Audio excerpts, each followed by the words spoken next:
it. Where?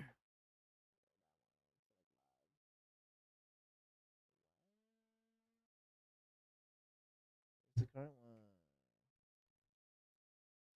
What? Yo, guys, what's up? What's up, chat? What's up? What's up, chat? What's What's up? up, everybody? We in the wrong. You on the wrong one, bro? No, you're gonna check if this is on. You in the wrong. You on the wrong one, bro? We ain't in the wrong one. No, you're gonna check if this is on. You in the wrong. You on the wrong one, bro? Wrong We one. ain't in the wrong one. No, you're gonna. All right. Oh, Like that, man. Like that, man. Miss that yo girl. Oh, miss that yo Is that the right girl. one?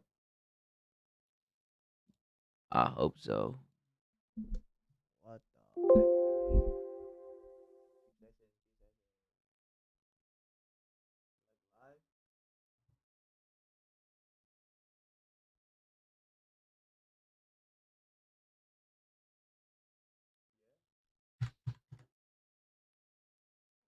I mean, yeah, I guess if that works.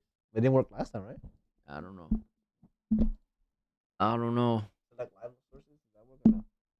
This.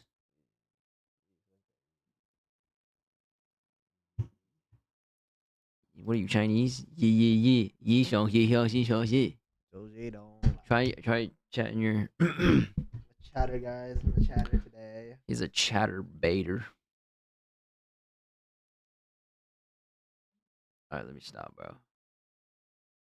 Let me stop, bro.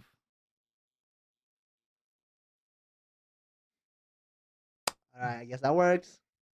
All right, here we go. Let's hop into this news. All right, today we'll be talking about Mizkif and Emiru lawsuit right now that's going on. First off, why is my For You page a bunch of women? First off, It's National Woman Day, what is going on? National Woman Month. First off, why is everybody saying Alyssa Luz is gay? Like, is that a fact or is that Cap effect. cap or fact? I actually don't know, but I think it's cap. All right. Okay. All right, we're gonna go into the Mizkif situation because It's going crazy. a lot is going on. All right, so we're just gonna dive right in. All right, here we go. But it's been 4.5 months. I don't have a voice. Everyone took that voice from me. Everyone did. No one ever took your voice, bro. You're still speaking, bro. What? You just lost your viewership because clearly everybody's allegedly thinking you did some bad shit. But we're gonna dive deep. Everyone took that voice. I don't have a voice. This is not going any. No one cares. Full demon time. Massive day for the unemployed. There are revelations in the Mizkif versus Emiru lawsuit, and Mizkif was crying. And although she defines it as sexual assault, a reasonable viewer would unquestionably understand that the term is her own description of what happened to her. The viewer is not left to guess as to nature of the assault based solely on the term sexual assault. Yes. This is what she wrote. This is the fucking person that says I sexually went live with 60,000 viewers and told everyone I sexually assaulted her and made everyone stop talking to me for a year. This is the person that did it. I don't think that's why everybody stopped talking to you, Miss. I'm gonna be honest. Yeah.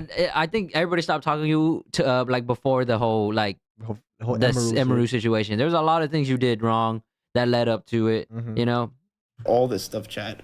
She didn't backtrack. She even provided a. We're not defending Emiru, but we're just calling you out on your bullshit. You know, like Emiru, she probably fucking lied. I don't know. Allegedly, you assaulted her. I'm not sure. We gotta keep watching the video. Full transcript of the story from her stream and did not retract a single part of it. There are at least 10 factual assertions in it, and Mizkif has not pleaded falsity as to a single one of them in his complaint. He appears to only want to argue about the label. Well, to be fair, SA is a pretty serious allegation, even for tech. She literally says it was her emotional definition, not the definition of sexual assault. He brain fucked her. What the f live with this shit? It's just like, what the f did I do? You know what you did. Chat. It just sucks. All the good times that we had. So Sag Farm. Hey, Sag Farm. Kills me. I'm not going to say he's guilty of any crime, but he is guilty of being a cornball because, bro, what happened to Demon Time? Now, let us all channel our inner iDubbbz empathy and keep watching. But it's been 4.5 months. I don't have a voice. Everyone took that voice from me. Everyone did. Everyone took that voice. I don't have a voice. This is not going any. No one cares. People clearly do still care because like these videos that are like on Mizkif and the Emeru situation are clearly going viral as fuck. And Loki, he's like just farming it. True, and yeah, that's pretty true. That's true, and yeah, that's true. That's true. Here, with the context of the entire 90-minute live stream, it is clear that Shunk was telling her own emotional truth, explaining how the relationship came to an end and the struggles Shunk endured during the relationship. Anyway, this is a serious legal document, and who better to cover this than the debunker? Stating her emotional truth, not some statement of decisive fact. Gosh. Oof. So is she walking back the SA claims? XQC was right. Yo. I was right, and I got for it, as fucking always. It can't be rape if she liked that shit. Right? Facts are facts. I was on the fucking money. She was in love with that shit. All of a sudden, she's switching up now. Right? If Mizkif was fucking smart, he would have signed a contract with her, taking 50% of her shit. Try to blow her up. Let's be honest. He should have taken this like a business deal, but he didn't. He felt for her fucking beauty like a retard, and now he's like crying over it. 1-to-1, directly on it, and I got relentlessly for it. Bro, the damage is done, dog. Emotional truth, statement of fact. Well, I won't be insensitive, but the way that the story was said when it happened, I mean, I gave it some pushback because I thought, yeah, that's not what that looks like. All right, pause. Before we go any further, I got something to show y'all. Speaking of lawsuits, if you have used DoorDash in the last couple of years, hey, don't DoorDash. it is investigated depending on your cost. Life's a sandwich. No matter the way you flip it, the bread comes first. And if you've watched my coverage on Mizkif in the past, you'll also know that I never believed he actually committed a crime. I'm not going to accuse him of any crimes, obviously, but he is definitely guilty of being a cornball. Mizkif, people get it. Can I be honest with you? The guy making this video is a cornball. Bro. It's bought and braided all the time, man. When it's about like debunking the Mizkif shit, it gets removed and whatever. Dude, yeah.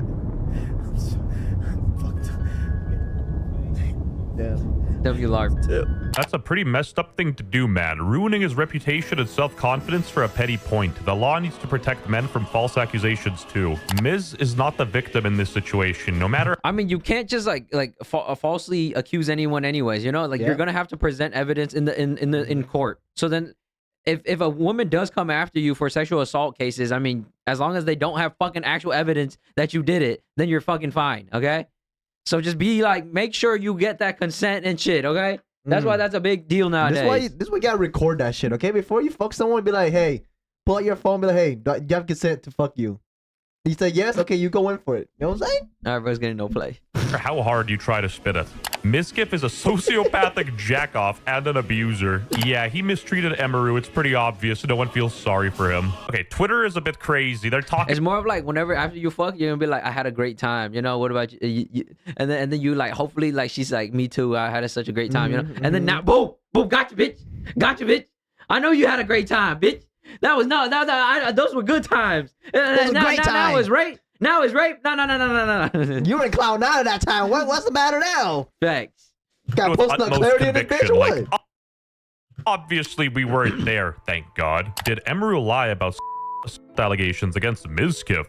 New court document sparks shock as streamer breaks down on live stream. Loki, Mizkif a lucky ass guy, bro. She was probably dressed up in her cosplays, like all cute and pretty and shit. Oh, so and like he was shit. Spanking that shit. Yeah. Damn, Mizkif. Hey, that's the type of abuse she was talking about. That's a lucky man. That's a lucky man. Life. Did Emeru really backtrack? Right According to fans, you know, if I gotta do that and catch a couple cases, fuck it. and legal observers know she didn't backtrack. While she clarified the label as her emotional definition, she is not backing away from the underlying incident itself. Another added, "Are you illiterate? She didn't backtrack. He grabbed her genitals without consent when they weren't dating." After the actual wait, hold up. He grabbed her pussy when they weren't dating, and then all of a sudden they started dating. Nah, she fucking liked that shit. Of course. What the fuck? Who says you can't grab someone if you're not dating? Who says that? Who says you can't, bro? Cause who says you can't, bitch? Bitch, she should have sued him right there and then, but she ended up riding his dick afterward. You ain't gonna get no bitches if you don't do that. Mm-hmm. Big. Dated afterwards. Okay, just kidding, guys. Don't do Guys, that. Don't please do that. don't go around social It's all content here, okay, guys. this is content For a few months, and we had sex every single with a day. hint of truth. Whoa, go back. What did you say? What did you say, bro? I don't even know. That Emeru claimed Incident itself. Another added, "Are you illiterate?" She didn't backtrack. He grabbed her genitals without consent when they weren't dating. after the sexual assault that Okay, I'm going to bed. Okay. I'm I'm just just getting getting ready. No. Okay. Yeah, I'll be Miskiff. You be Emeru. Okay, I got you. Okay, I'm going to bed. Okay. I'm just getting ready. Do you want to sleep together? Yeah. By the way, you have a save with wait, what? What? You have a save with D/C's. Cause CS? Cheddar. He doesn't leave. What? He's a hero. He's a hero. You're basically caught Emeru up, claims that happened. You're basically caught up though. What the fuck is he saying, bro? He's pissing me off. Just some insider stuff, We man. dated afterwards for a few months, and Okay. we had sex every single day.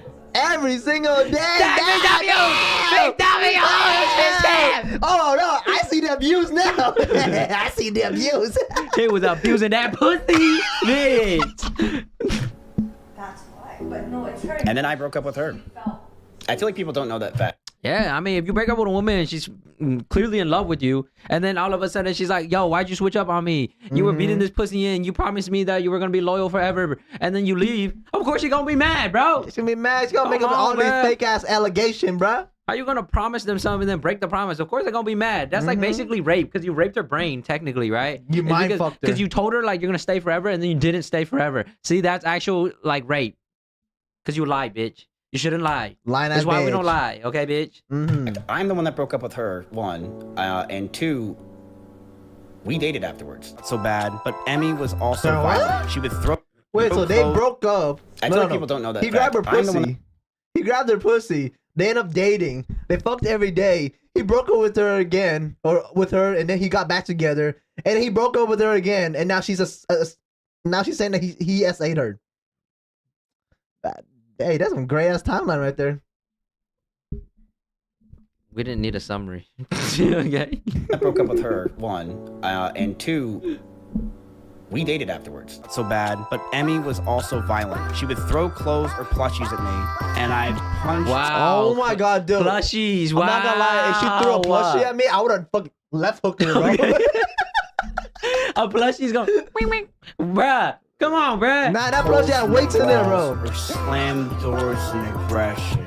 It's just so hard to take Miskiff seriously because his response to the initial drama was so terrible that he pretty much lost any good grace anyone was willing to give him. Reddit ain't buying it either. Man's getting worse at fake crying each time he does it. He is a serial liar and still bad at it. It's so obvious he belongs on Kick with acting this bad. I will expose everything about every person that you've ever known. He's exposing everybody. I don't have a voice. Everyone took that voice from me. Everyone did. This guy said demon time. Demon one. Right, if he didn't do the whole demon time bit, I feel like the internet would be much more sympathetic towards his cause. He made himself the butt end of the joke. Full demon time. Miskiff around, calling Tectone a talking to him, making fun of him, now crying on stream like a little bitch because he's getting the same treatment Tectone did. Womp womp, no one listens to me. You literally did the same thing to Tectone. How about you shut the up, you useless waste of space? As my Canadian viewers would say, Karma is a bitch. Man, Miskiff, you straight up mega you might have. I mean, Tectone and Asmin and stuff, like those people on that end of the internet, like they are literally like best friends with Emeru. So Yeah, you can't exactly. even like argue against those people because they're like they're so in tune with Emeru already, you know, and they'll believe anything Emeru tells them. Exactly. So it's hard to say who's right in this situation. But at least I crack my Genshin Impact baddies every night in my jail cell. That's right. I got conjugal visits, motherfucker. We got the allegation Avengers. You reap what you sow, Miskiff, and honestly, I don't feel pity for you, man. You sort of got what was coming to you. But I will say, Emeru should have went to the... Honestly, I'm mad at Tectone and Asmin for not sticking up for the boys, bro. Come on. Exactly, man. Stick up for the boys. police He first. was there if with the y'all allegation since day one, man. is as serious as she claims it was, because going to the intranet is a bit suspicious. You know what I mean? Get a police report first and then destroy the dude's career and call him out on the intranet. You know what I'm saying? Mizkif laughs about me almost 2 weeks ago, excited I lost everything. Mizkif calls me a over fiction and helps people to harass me. Mizkif now cries about being called a by content creators for months. People trying to say I should feel bad for him. Nah. You know, well, she didn't really take anything back, she said. It's her emotional feelings on how it happened. So therefore, it's like, dude, what the f***? Like, you guys are willing to bury me to the ground on just absolutely nothing and try to make it seem like I'm some monster. And she's lying about she's lying about these things. She's been lying about all this stuff. And you guys are just like, yep, well, we're just going to keep listening. Sure, we don't know what this really means, though. What? We know what it means. You know what the hilarious thing is? He could be the most innocent person in the world, and people would still not give a shit because they're just fed up with Mizkif. And his own audience is turning on him. He turned his YouTube channel into a slop channel. Yeah, And legit. just, like, Everybody's against him now because of this dumbass bullshit. He should have just like moved on, but he's been dragging this shit. Yeah. But Loki is working because even we're reacting to it. So Loki, W Mizkif. Missed it for bringing us content. Easy. People are genuinely tired of this dude. While I was editing this video, Legal Mindset chimed in. Let's check this out. That Mizkif will focus on Emiru's use of the term SA, which I'm going to stop there and just say very clearly, if she had not used that term, we wouldn't even be here today. This wouldn't be an argument. There would be a full, strong case for that motion to dismiss. But using that terminology is really what got her in that position. So without a doubt, without use of those words, there would be no position. So low-key, Mizkif could sue back for defamation, you know? He could, and the opportunities that he lost because of this whole situation. Nah, but it's not defamation though, because he did essay her. He essayed her pussy every day. Yeah, emotionally. Hang his hat on here. And this guy wears a suit to work, so I trust everything he says straight up. You're probably better off watching this dude's video. It's probably better than mine anyway. But yeah, subscribe to the channel if you think Mizkif should quit the internet forever. And if you're in the USA, share that DoorDash thing I mentioned. What the fuck happened to Mizkif and his Lamborghini, like a whole series that he was gonna do? They was gonna fix a whole Lamborghini. What the fuck happened to that, bro? We're still waiting, bro. Earlier to your friends and family. Thank you. You're too busy talking about the essay now these days, you know? Okay, now we're gonna go into the Emiru side. Emiru response to Mizkif. We're gonna watch the response. What happened? Check out her latest video or something.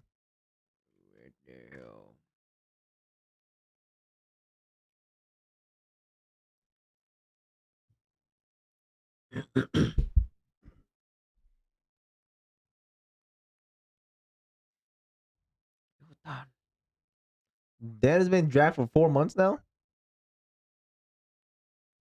Hold on, we're gonna fact check everything right now. Mm-hmm. Yeah, this video will do. What is going on?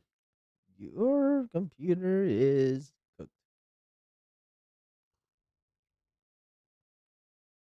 Some viewers may find the following video disturbing. Viewer discretion is advised. Twitch streamer Emiru has accused fellow streamer Mizkif of assault, abuse.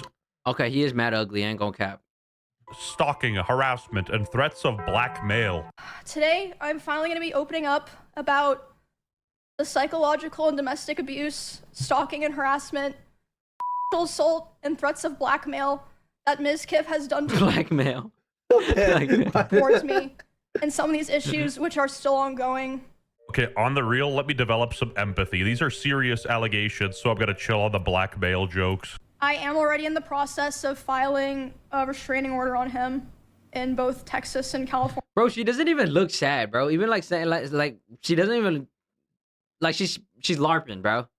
And I also wanted to say She could probably get a TRO. I would not be surprised if he tries to sue me for this stream that I did today and for coming out about him. This is just the tip of the iceberg. I mean, he should. I mean, if you're already saying that and not backing up your case, yeah, because you don't fully believe in your case, and you're saying like I believe he's gonna sue me for it because your case isn't strong enough, then that means he clearly didn't do something or whatever you're saying he's claiming to do. Because it gets quite a bit worse. The accusations keep piling on. He would throw bottles, like plastic bottles with liquid in it, not like glass bottles, at me. Okay, so we're throwing bottles and fucking plushies. Wow. So yeah, that's at least lot it's of not damage. a fucking knife or a glass bottle, okay? You know what? Despite me telling him like I didn't like it and it scared me and I bruise very easily. He would throw his phone at me. I would tell him, you know, it scared me, I don't like it. And one time it even hit me in the eye, which caused me to get a black eye, but he always, you know, was like, oh, it's an accident. And I was like, oh yeah. When the random e-celeb you dislike for just being dumb and annoying and unfunny is finally outed for a legitimate reason to dislike them. We were just getting food and he was on. Honestly, if someone's throwing their phone at you, first off, you should already cut off that relationship because it's like, hey, like, why are you Putting up with that physically shit. abusing each other? Like, like even like as friends, we don't even fucking fuck with each other like that. Yeah, Like, how are exactly. you gonna go that far? Like, that's just fucked. Like, that's just a fucked up friend that isn't looking out for your well-being. his phone and he saw that Mr. Beast had put out a video and Mr. Beast had invited another streamer and he was like, oh, Mr. Beast invited this guy to his video, not me. And I was like, oh, well, you know, like, huh, yeah, I guess so. Which led to him going 150 miles per hour in the car and talking about himself while doing it. Honestly, valid crash out. For legal reasons, that's a joke. Shit, bro. That's just Mizkif autism right there. He's LARPing, bro. So apparently Mizkif and Emeru were dating back in the day, and even Mizkif's ex-boyfriend, Tectone, came out with a statement. I really don't care that people know I was right about Mizkif. Just support Emeru right now. Thanks. I guess wisdom does come with age. Happened. Like, That was fucked up. That was fucked up. Bro just got a crossfire for no reason. be trying to sleep and he would scream at me and say that it was all my fault that he felt insecure. There was a time that I walked into a room that he was in and as soon as he saw me there, he threw his phone at the dresser and started yelling because I had posted a YouTube video. See, she's about to fucking crack up laughing, bro. She can't even tell her fucking story straight with a straight face. Unless her story within is the just same that funny, couple of you know? days as him. Like, she knows it's a joke. And then now she's trying to, like, victimize it. And started yelling because I had posted a YouTube video She's reminiscing a within good the time. same couple of days as him. And mine was doing better. He was insecure. Mine was doing better. Mine was doing better. He got mad because mine was doing better. Nah. That her stream was popping off, and there's She's trolling. Like- She is literally trolling, I feel like, bro. Like, at videos some of them point, playing like, I don't Rust think together Mizkif and her really taking a cares, bro. He's 20-minute fucking break rich as because hell. her viewership was higher than his, and he would force her to do these things. All right, we can't be doing this. This is crazy. This part is hard to listen to, so no music here. He started to What type of bullshit responses are these? try to comfort me by hugging me.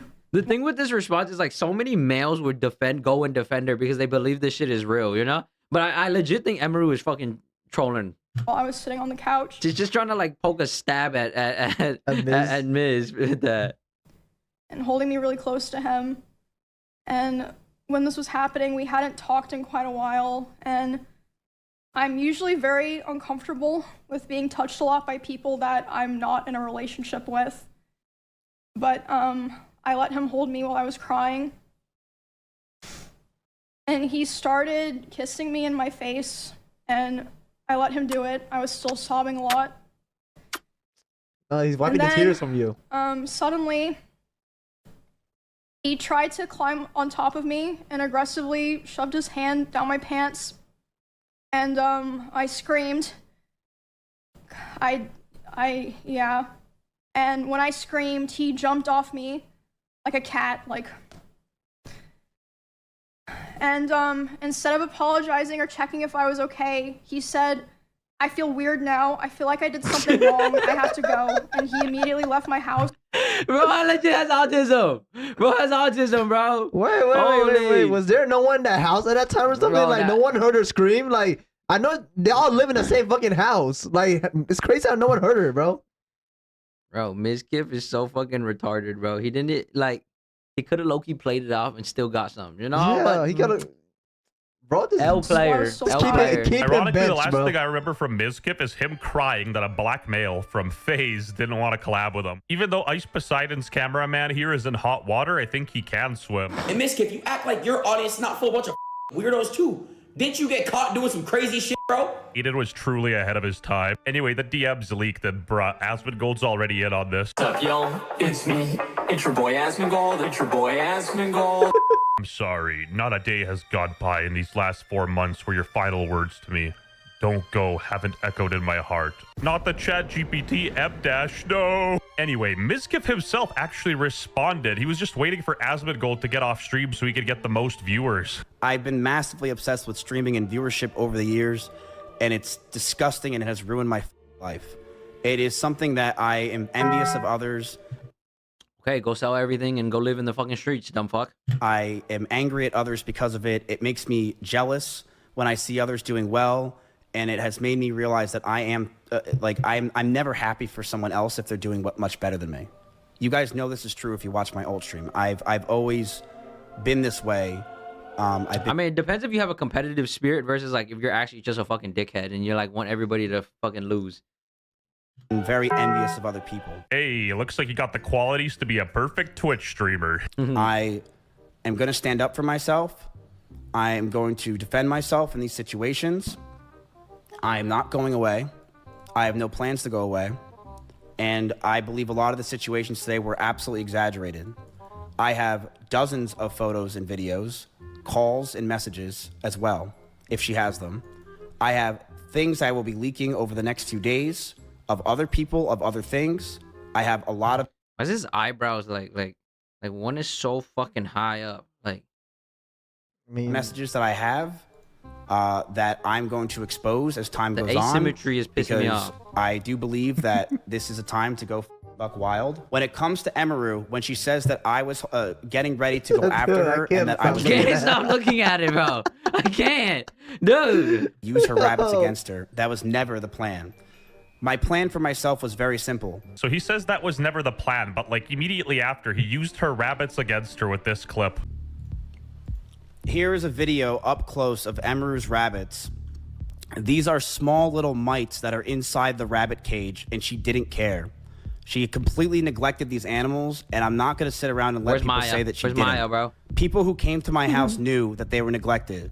This is an up-close view of the rabbit cage being completely disgusting and neglected. She left them to die. So let me get this straight. She literally accused him of sexual assault, that he was like, yeah, but you left your rabbits to die. Obviously, that's not good, and she might be a bad pet owner, but do you see how like this is a false equivalence? It's like Jeffrey Epstein getting mad at me for getting a speeding ticket.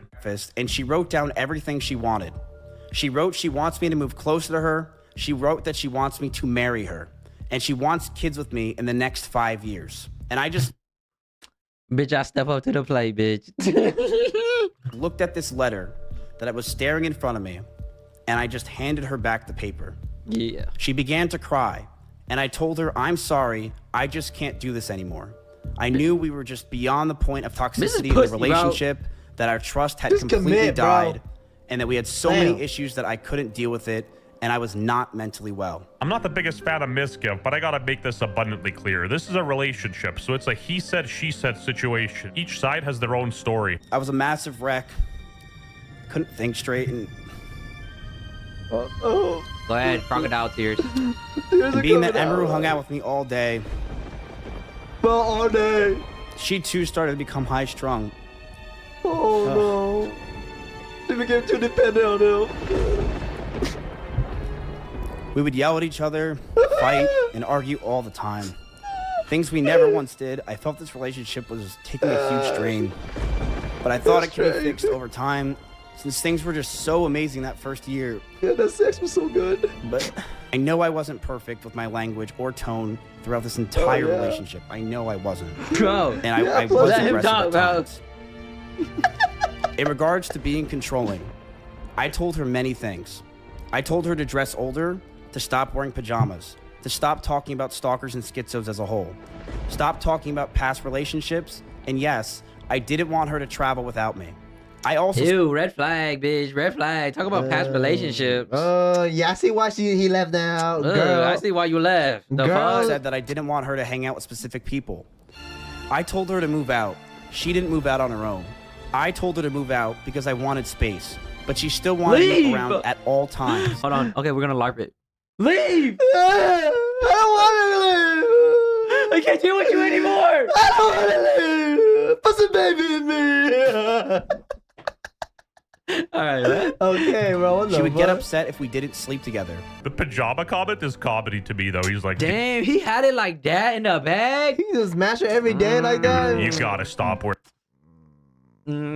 pajamas. Miskiff's abusive pattern of throwing objects, reckless driving, intimidation, manipulation, and violence goes back years. Maya unimpressed. That's what that was. Oh my. Oh my god. She's literally on stream, and I know this might be bad faith, but imagine this was off stream. What an actual weirdo, and this Reddit clip gets even worse. Anyway, there's something about being trapped in a car with an angry, aggro man that is like the absolute most helpless thing. Dude, I did a guy that would go like 100 miles an hour on the, like we would fight in the car, which was never my decision. Like it just always like happened. Like we just would like fight in the car and then he'd My Loki a baddie though. Body T. Face T. go like 100. And I would like literally like beg him to slow down. I'd be so scared and I'd cry and then he would not slow down until I apologized. So this is Miskiff's ex-girlfriend Maya, and she didn't explicitly name Miskiff So by Maya name, and but Emeru Reddit went through the same trauma. sort of assumed it was based off what So Emeru didn't said recognize the earlier. pattern. Scary how the car thing Emeru mentioned also happened to Maya and Mitch Jones. No. Why are you bringing it up? Why? What do you? Why? Also, Miskiff sending this many messages to Emeru comes off as like insane to me. Like this is clearly not a dude who's mentally okay. There were many ways out of that house if he wanted to leave the house that were closer to his stream room. He intentionally chose the door that was right by my room. You know what's crazy about this whole situation is that they're blaming each other, but then again, they both chose each other. Yeah. So who you to blame? Yeah, at the end of the day, you blame your dumb fucking self. Yep. For choosing such a dumb fuck to hang out with. Mm-hmm. I feel like that's pretty apparent, at least to me.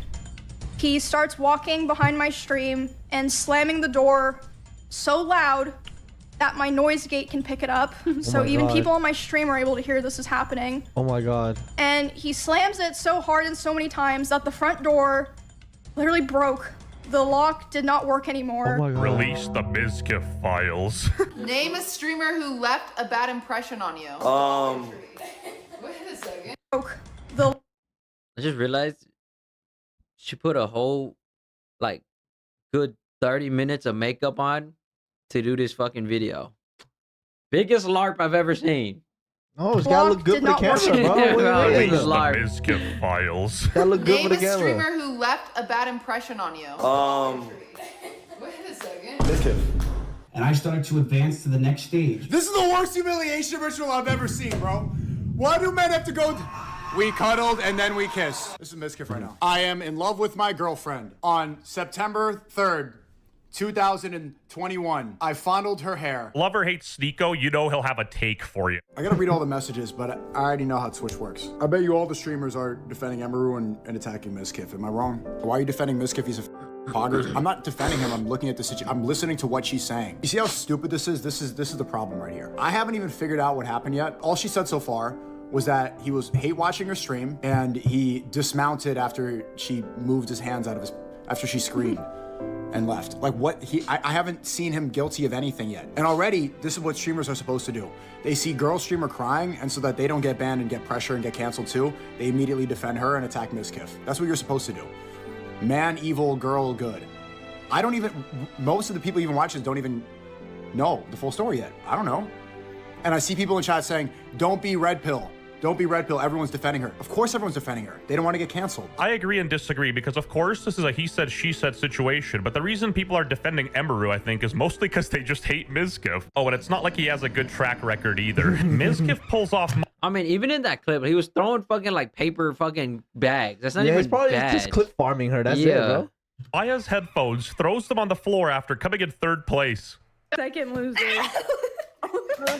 Matt, if you broke that headset, you are DMing Shroud right now. No Back in Wow, the he day, people just probably dropped played this it on off the as floor. like clip farming or something, but with like further context, He it doing too really much, does though. look pretty abusive, no? I hope I truly hope nothing but the Because then, like, now you like leave that impression on like all her friends too. Exactly. You know? Like you're just disrespectful. Yeah, Like, exactly. come on, bro.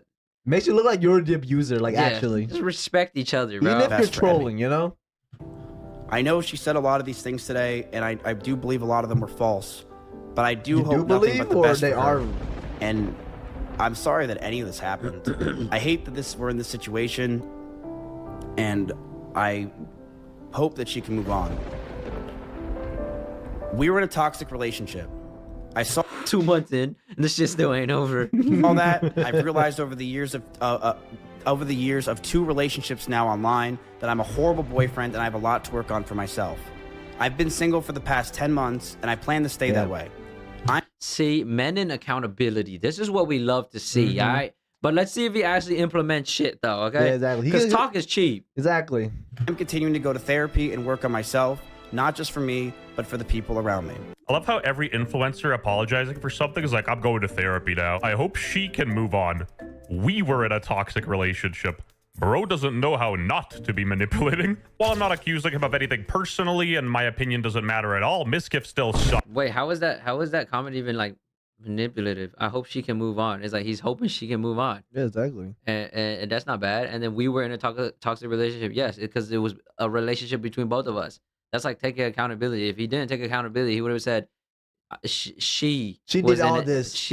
I was in a toxic relationship. Yeah. You know, like that. I was that trying to would've been- run. Yeah, like come on, bro. On.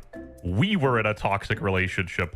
Bro doesn't know how not to be manipulating. While I'm not accusing him of anything personally, and my opinion doesn't matter at all, Miskiff still sucks, and that's fact. A snitch, nigga, that's that shit I don't like. No. Damn, bro.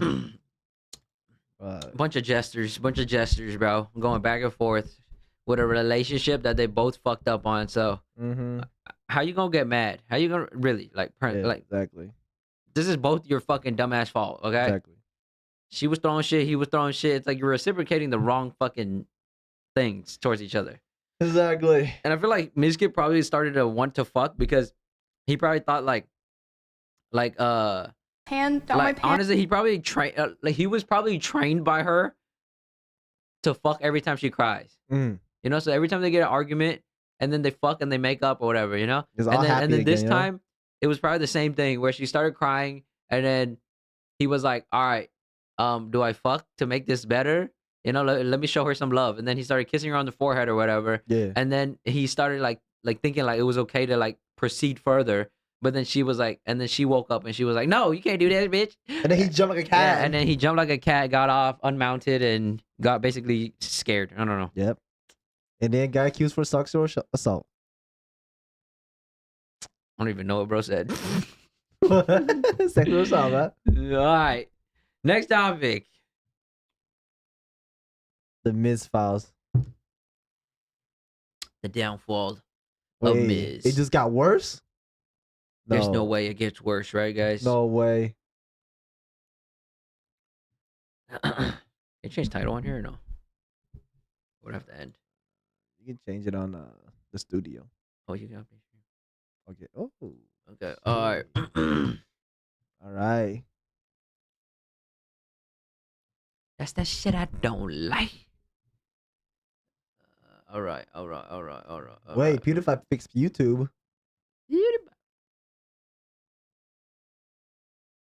Wait, are we streaming? Yeah. That's the shit I don't like. Oh no. No! No!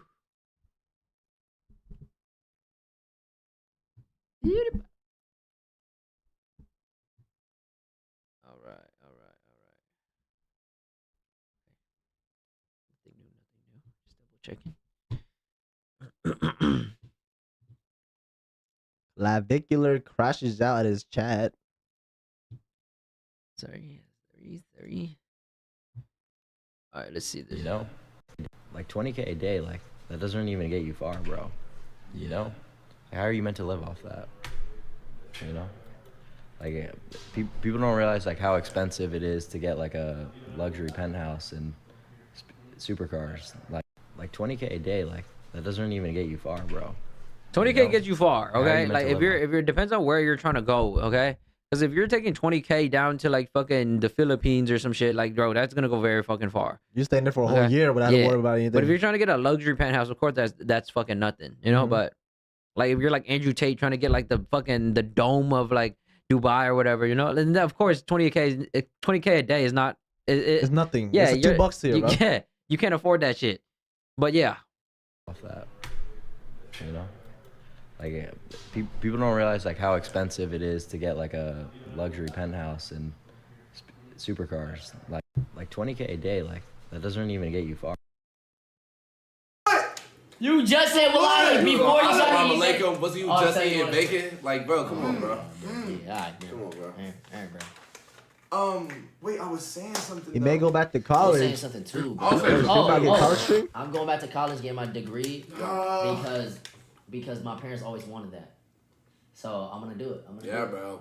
Perfect. You don't know anything. How about you learn about them first before you go get a piece of I paper that you know don't care about my parents. Like what? Just saying wallahi. What was the guy in his back saying, bro? yeah, the guy's right. He said go learn about your parents. Like go actually spend time with them if you want to make them happy. You know, like that's actually like a better route. But not a piece of paper though. Because if you're going to college and streaming, it's like how much time are you actually gonna get to spend with your parents before they fucking die? You know. So the guy in the back is basically saying like go spend time with your parents if you truly want to make them happy. You know, Okay. like them wanting you to go to college is for your success, but is that their happiness? You know, their happiness is just gonna come from like being able to like see their child grow up and succeed. You know, not necessarily just college. But, yeah. But Jason's doing insanely well, so I don't know why he would do that. That would slow him down, I believe. We are just part of a large Ponzi scheme, and we're just there to provide data because the data is where the real money is. Build your own network of people working on AI and assets acquisition using social media to your advantage before 2030. Yep. Yeah, our data is getting sold, guys.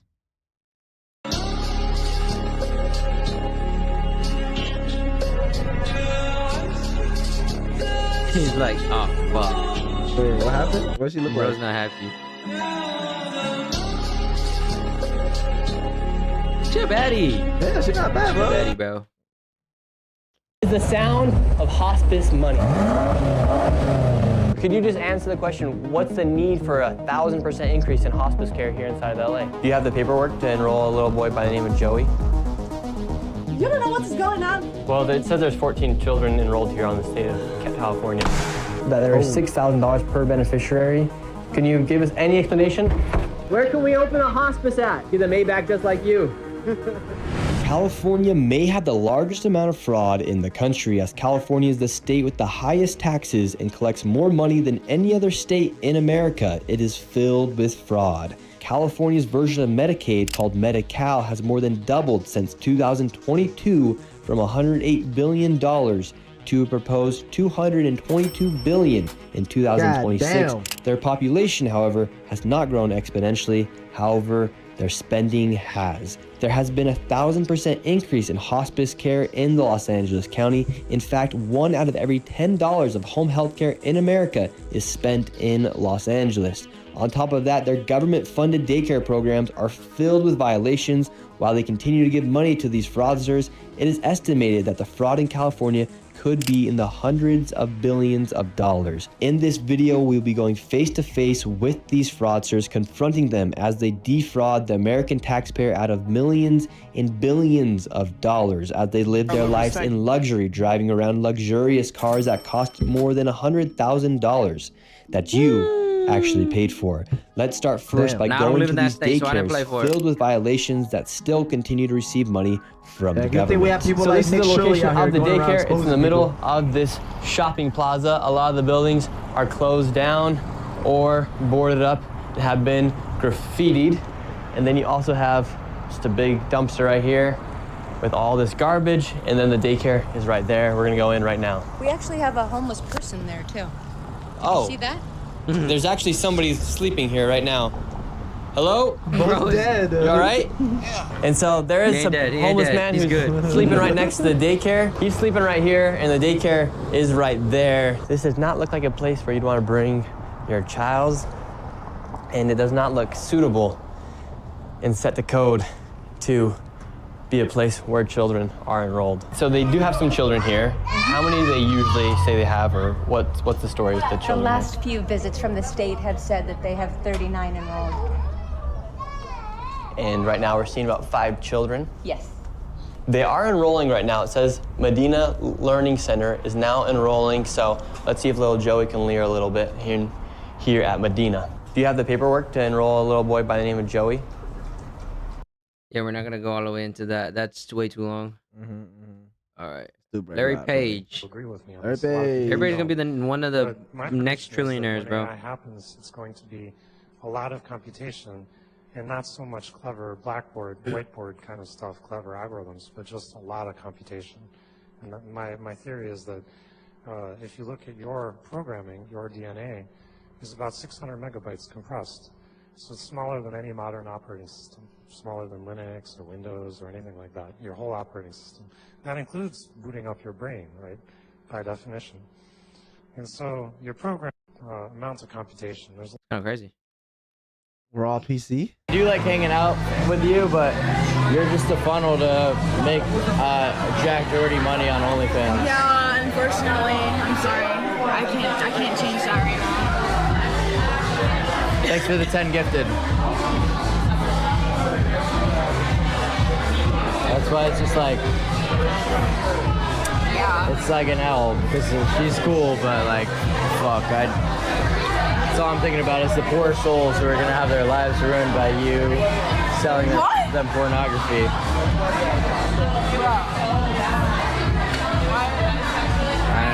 It's crazy. Crazy. Like, So Jack Doherty actually manages a lot of fucking girls in their OnlyFans, you know? And that's why he's so fucking rich. Yeah, that's why he making a bag off of that shit.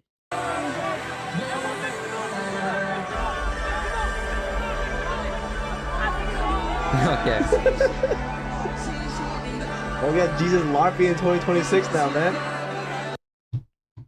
All right, we're just gonna Head of try U.S. to counterterrorism. go into this Hassan What's up, situation. Graham? It's Guys here. Let's go into this Hassan situation for What a is bit. it? MAGA is falling apart? Center What? announces his resignation, and he is in the most. So this guy Joe Kent just resigned basically off of the Trump team. So Oh, let's go what was into he it. doing like before? What was he American doing version on of the team for? events. Counterterrorism or some shit.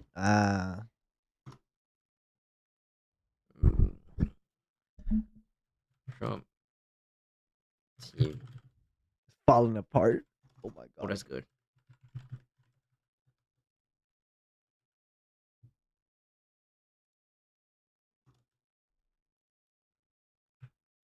Already did an interview with Tucker Carlson. That interview is coming. And he also released a statement on Twitter. Joe Kent is not a good person. I need What's you up, guys to Graham? understand. He was Trump's U.S. counterterrorism lead, okay? He's not a good person at all. But even a bad person can still recognize the writing on the wall and decide to take a stance against it. So when all these people are like going through the background of Joe Kent and they talk about his anti-Semitism, just remember that they didn't have this kind of issue about Joe Kent when Trump literally hired a white nationalist. He's a literal Hitler apologist. How are people falling for this stuff? Because it is not pertinent to his decision at the moment. Okay? Like, that's the reason. This is no different than the Candace Owens situation. Just as Ben Shapiro knew Candace Owens was anti-Semitic and did not give a about it as long as she was pro-Israel, it only became an issue when Candace Owens became anti-Israel. And the same goes for Joe Kent. Do you understand? I just don't understand how people have a hard time understanding this. Like, it's always surprising when people still fall for this bullshit.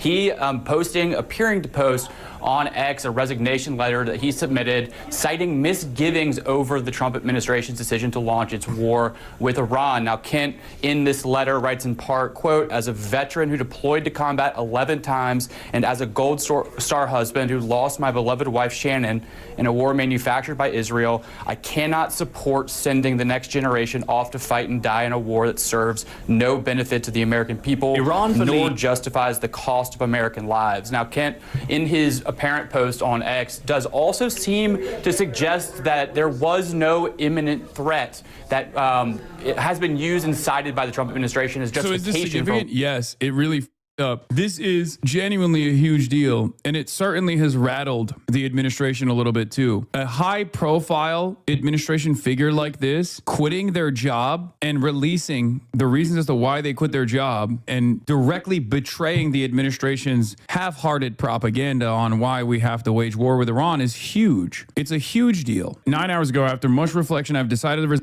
I can't even watch this. I'm getting bored. Honestly, bro. I am getting bored from this bullshit. All right, we're pulling up Reddit, bro. All right, let's see. Insult. It's like a 2-year-old. Why would I care? A 2-year-old? A 2-year-old? Listen, sir, I don't know why you come on and you talk like you're holier than thou. As soon as you're away, all right, let's this? Applications are open. All right, let's just that's your thing, bro. That's your girl. Let's end this, please. That's your girl. You know what? I'm not doing this. Sorry, guys. It's pointless. He got cucked, bro. He got cucked and he left. Bro. Come on, bro. Here's Morgan, bro. Bro's getting rage baited every day about that Bro, same shit. his wife keeps fucking him his life up, dude. Like, actually. I actually feel bad for He's him. losing all his aura. Seer, Dean Sokol, Damn, Kachi, Peach Jars, Russell, Waterland, more. Okay, wait. Dirty 30 with Emaru, NMP, S-Fan, Jake and Bake, Seer, Dean So Cool, Kachi, Peach Jars, Russell, Waterland, more.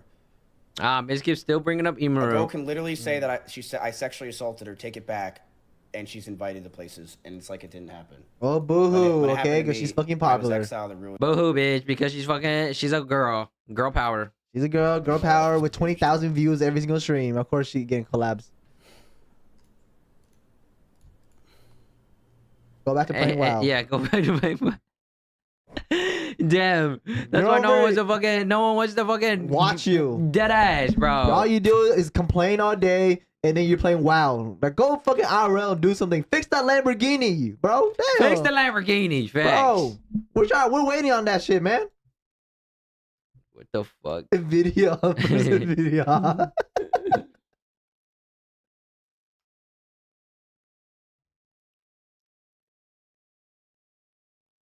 136% in a year is not that great. What is alright? Incor holding?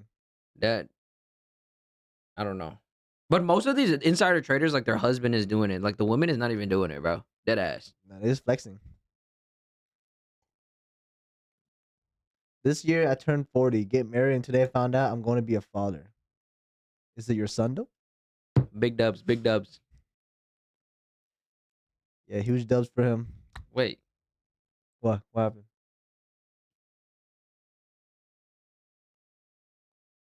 What's wrong with the post?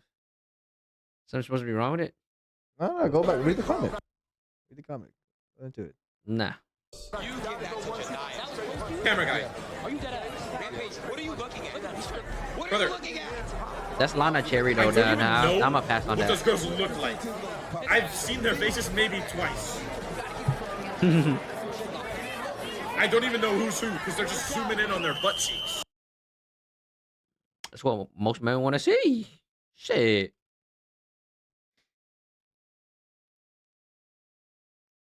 Michael.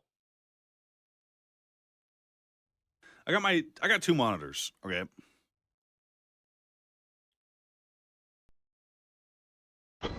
About your silly little insult. You still there? Oh, damn. Hey, it's office drummer. What did you just say? Office drummer.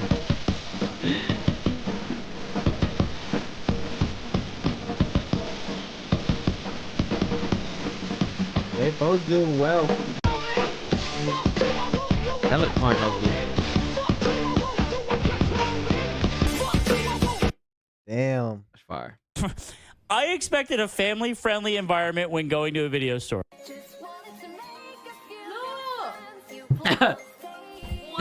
Bro. That's actually pretty good. Why that look like Kizaru, bro, from One Piece? Why is that? She even got the eye tilt. Like, you see his asymmetric eye? Yeah, it is. She even got that shit. What the fuck? Well, she's talented. She's pretty good. Nice to meet you. Big W's. I'm on the Autobahn right now. So the Autobahn, you can drive as fast as you want. There's no speed limit. I don't know if you guys knew. You guys want to see the road? Right now, actually, never mind, because there's like a car in front of me, and I don't know why. No speed limit. Wow. Insane car accident. Whoa. Oi! Oh, shit. Alles okay? Wo ist das? Ich muss bleiben.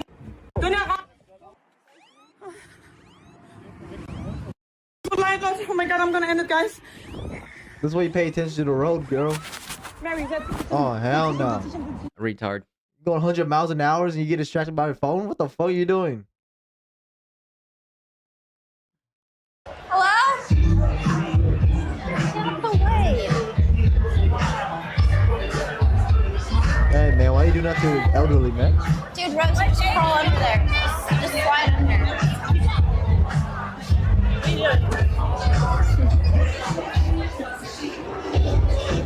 Go, go, go. Go, go, go, go, go. Go, go, go, go, go. Stop before we even do anything. Stop. Get off the ground.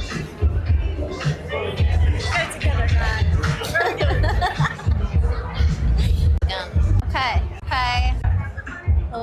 Who's that? She ready. She says, Why don't we just take that table? these ones because they're far enough from the business that maybe they won't pick you up. Asking for a friend. Who is that? She not bad. She not bad. Oh, Cookie. Cookie. Can't wait to meet you. Hello, hello, can you hear me? Yeah. Okay. I'm gonna be on. Huh? How are you?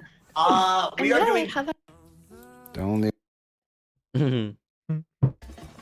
I were able to go like 3 o'clock.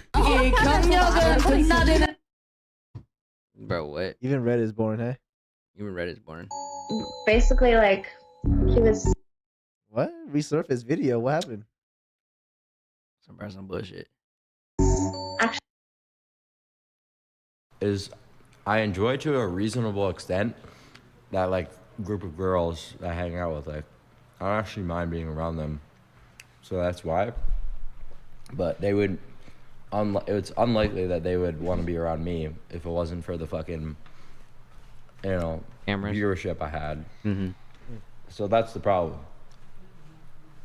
That's the problem, is they only actually give a fuck and want to be there because of this. God forbid I ask them to hang out off stream. Oh, dude, like, not a fucking chance. Here's my thing about that, is I enjoy to a reasonable extent. I get the bag up. Every day, bro, he's like getting a little more gay. He's complaining more and more every day now. Like, he used to be like straightforward, base and everything, but now he's just like whining. No, because if you're hanging out with just straight up women, like off stream, that estrogen level going up, bro, he might be gay, bro. At this rate, I'm not saying like hanging out with dudes, like, because like when you're with dudes, right? It's like you're like actively doing some dude shit, you know.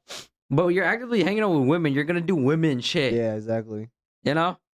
And be shopping. So I don't know, unless he's like fucking them off stream, but then like he's just talking about I want to just hang out with them, which is like that's kind of gay, bro. Yeah.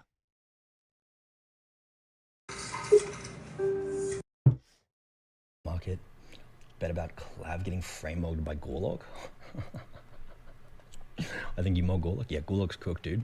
V-taper of doom and despair. A-taper.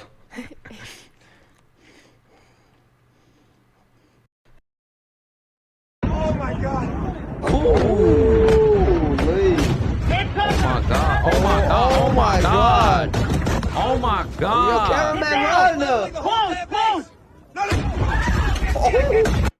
What's happening? Oh my god! Dude, that's actually insane. Apparently, Iran for the past weeks were using decade-old equipment. The updated versions are unbelievable. Oh, so Iran got the new update? New update? No, new patch. Iran got the update, bro. We got the new patch. Wait, it's AI generated. Bro, we got baited. Motherfucker. This. How is this? That's fine. What do you find them? I work here. Bro's giving kimchi soup. The bitch is dying, bro. Chillin'. One man to show. Chillin'. One man to Bro, he has like big ass fins. You see that? Yeah, one man to swap. Chillin'. He died, bro. A divorce lawyer who handled 200 plus failed marriages told me this. I asked, what patterns do you see? He said, men ignore the same red flags every time. After watching hundreds. Yeah, retarded men do, okay? Daughter of a single mother, girl with daddy issues, the girl from a broken home, single mother, career woman, the churchy girl. Yeah, yeah.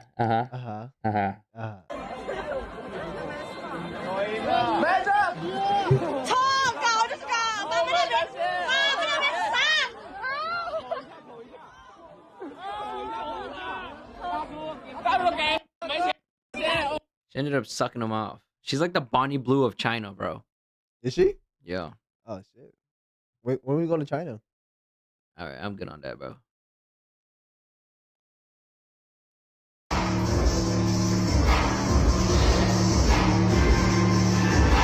What the fuck?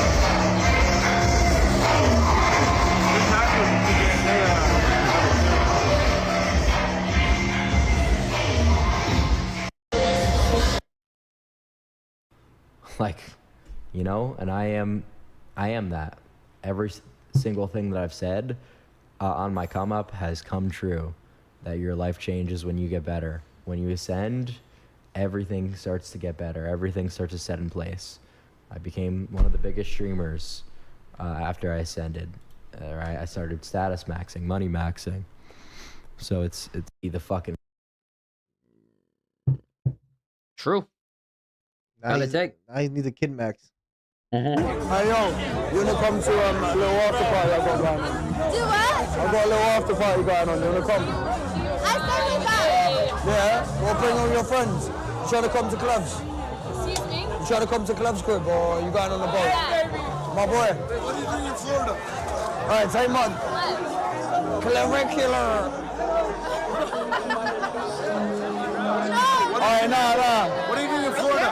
Alright? What are you doing in Florida? Oh, I'm out here, Bart. Alright, well, have a way, yeah? Put my gram in your phone. I'm messing. Is this your chat thing? It's my love. They're seeing the view account and they're like, What am I putting in your phone? Now- Sausages and now's the time. What is a dirty mint?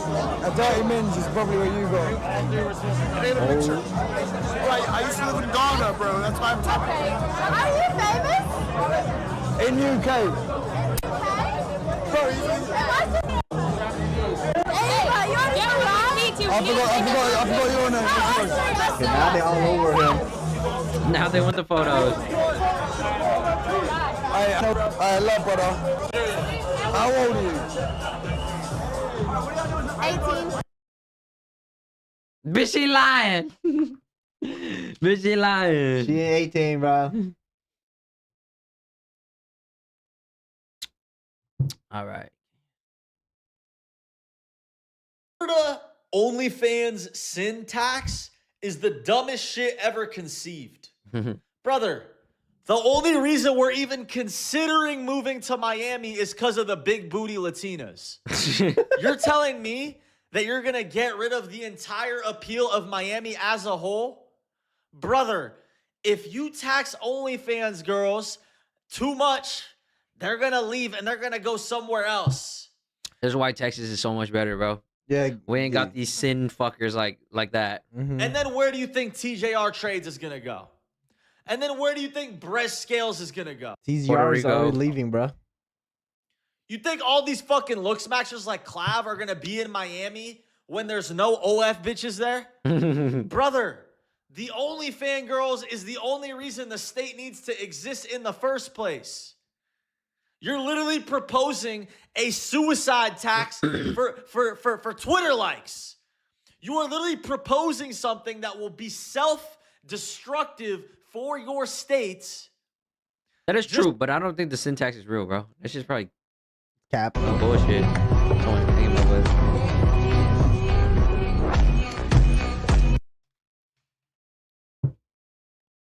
He saved his friend life in seconds. Gotta be clickbait, right? Oh my god. Oh shit.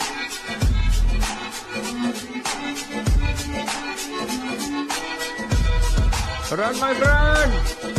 Come on! Oh my god, bro's dead. Oh! Oh, W clutch. W.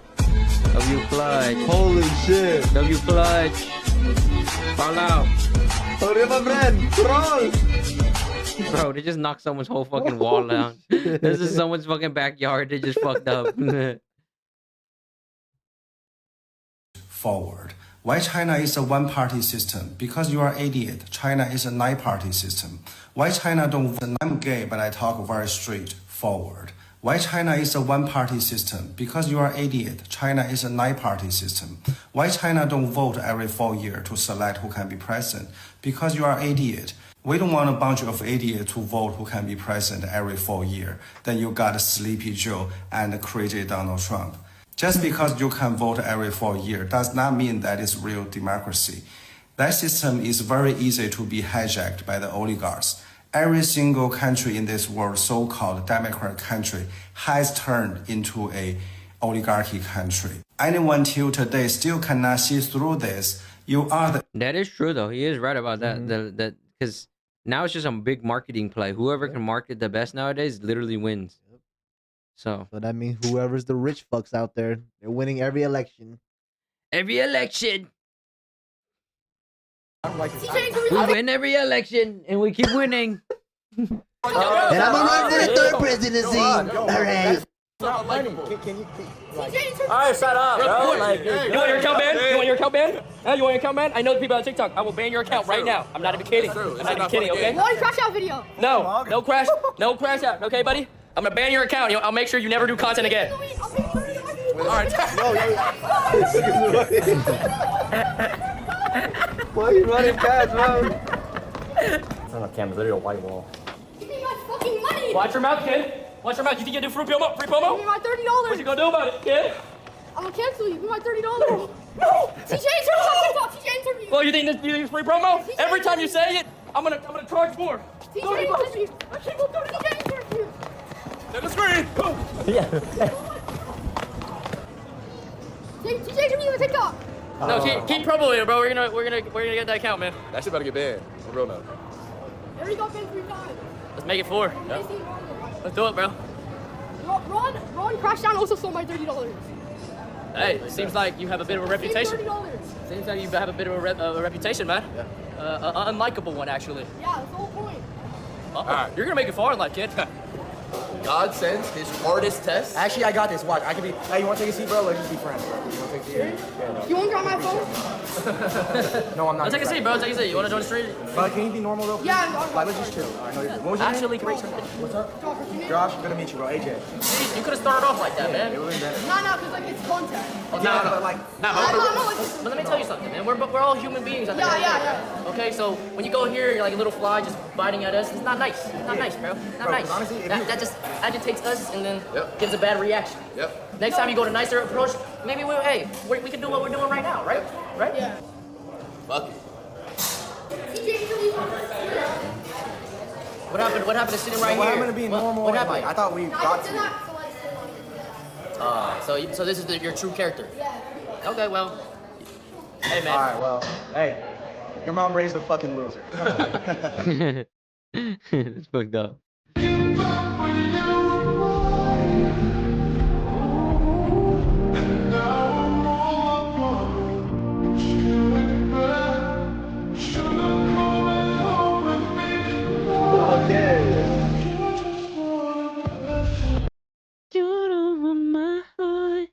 I was merch. You don't have your own merch. You're a fucking sellout. You're a bitch. I own part of the company. I own part of the company. Sorry, appreciate the money I made off you guys. It was cool. Yep, you guys worked for me. You sold your soul to the devil. Nice fucking try, dumbass. Nice try. What's good? Yeah, What's good? Hey, not with me around. What's good? Get off. We're not. Nobody fight. Nobody fight. Nobody fight. Yo, nobody fight. Oh, he's kicking. Get him. What's up?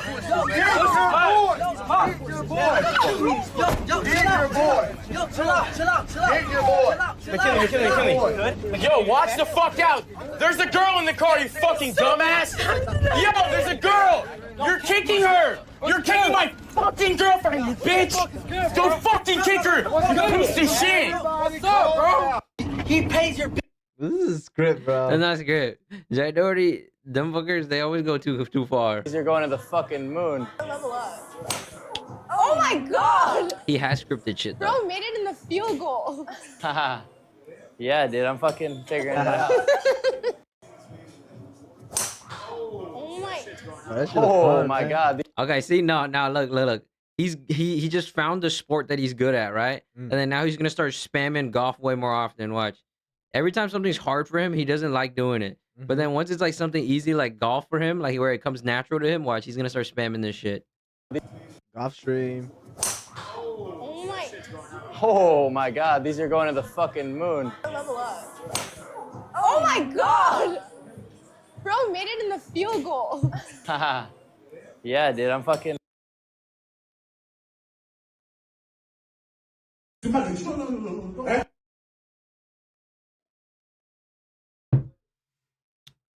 All right, give me a second.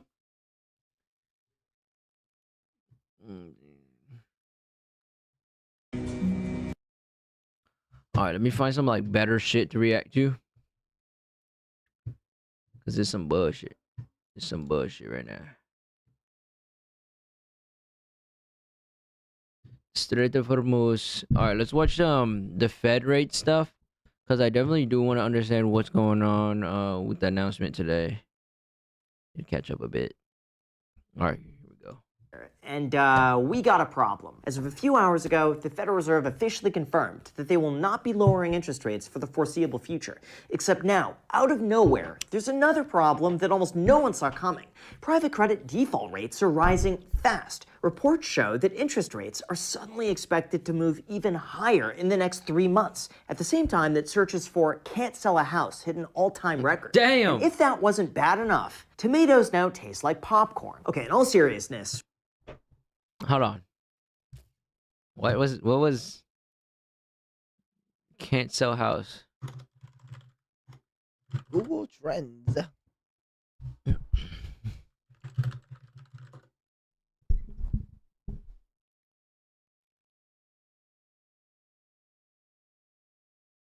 Damn, that shit went up. I was going back up again. Okay, so this is the past year. Let's go to past 5 years so we get a better estimate. Okay, so yes, it's definitely wow. No, it's the definitely highest going up. time right now. Oh man. All right, let's go. 2004. 2004. Yeah. We're 2026. Damn, Nah. damn. Everybody trying to move out of fucking America now. More houses for us. Bankruptcy. Rising queries, no change, no change. Should I sell my house? Wow.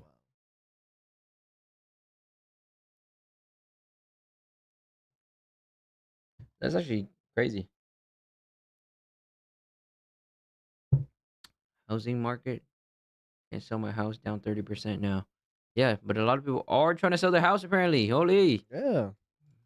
and if that wasn't bad enough, tomatoes now taste like popcorn. Okay, in all seriousness, with the economy now at risk of a global recession, we need to talk about exactly what's happening, what the Federal Reserve just said, the impact this is about to have on everything money, and then finally, what this means for you watching. Because these next few weeks will determine whether or not this is a temporary scare or the start of something much bigger that no one's prepared for. Although before we start, as usual, if you appreciate the last minute and as a thank you for doing the economy, and that more expensive.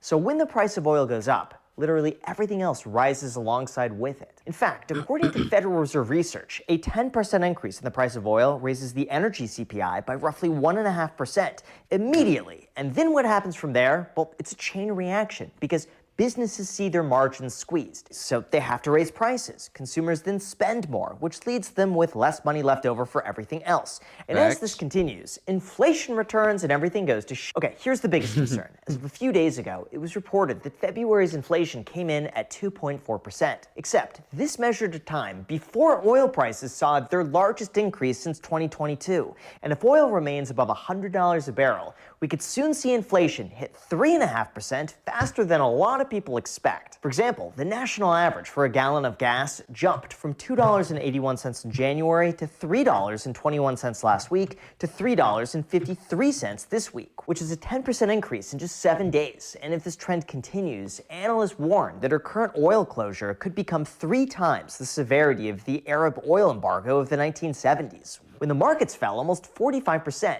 This is why the Federal Reserve is really in an impossible position, because on the one hand, the job market is softening, the economy is weakening, and personal savings is declining, which would benefit from lower rates. But on the other hand, oil is surging, prices are rising, and inflation might quickly return, which would require the Federal Reserve to raise interest rates so that everything doesn't get out of control. Essentially, this is the latest stagflation crisis that so many people were worried about. This occurs when inflation remains high during a time that unemployment increases, and current conditions could be the perfect storm for this to actually take place. So what does this mean for the stock market? You know, here's what's funny. A few months ago, I mentioned how interesting it was that not a single analyst forecasted that the stock market would end the year negative. Like back then, every single expectation was that the stock market would continue to skyrocket higher, with estimates for the S&P 500 ranging between 7,100 to 8,100 by the end of the year. But guess what? You want to know the last time every expert was unanimously bullish? 2008, right before the market fell 40%. And again in 2001, before the markets fell another 13%. Yeah, seriously. Anyway, I mention this because so far, the S&P 500 is trading about 5% from its all-time high. And even though there's certainly potential for it to continue falling further, at this point, it's important to remember that pullbacks like this are extremely common. In fact, this typically happens on average 3 times a year, and 10% drops happen on average every 18 months. Even 20% drops happen every 4 years or so, basically implying that what we're seeing right now isn't anything unusual. Of course, in terms of what's causing this specific stock market sell-off, it's really just a combination of geopolitical uncertainty, rising oil prices, heightened inflation expectations, and a lot of political uncertainty, basically turning itself into a perfect storm, especially with the stock market already coming off of record highs. However, here's where things start looking a lot more optimistic. The Carson Group compiled 40 major geopolitical events over the last 85 years, and they found that on average, the S&P 500 loses only about 0.9% in the first month after an event, but then rises 3.4% over the following 6 months. Or as Ryan Detrick puts it, historically, what in the near term seems like a geopolitical crisis tends to be largely resolved from a market perspective over the ensuing 6 months. Basically, the market's not reacting negatively to the Federal Reserve pausing rate cuts, since that's been largely priced in for the last few weeks. Instead, it just comes down to uncertainty. Uncertainty with how high can oil prices stay for how long? Does the situation get worse? And are there any other repercussions throughout the economy that could bite us in the butt? Now, What's the oil prices today?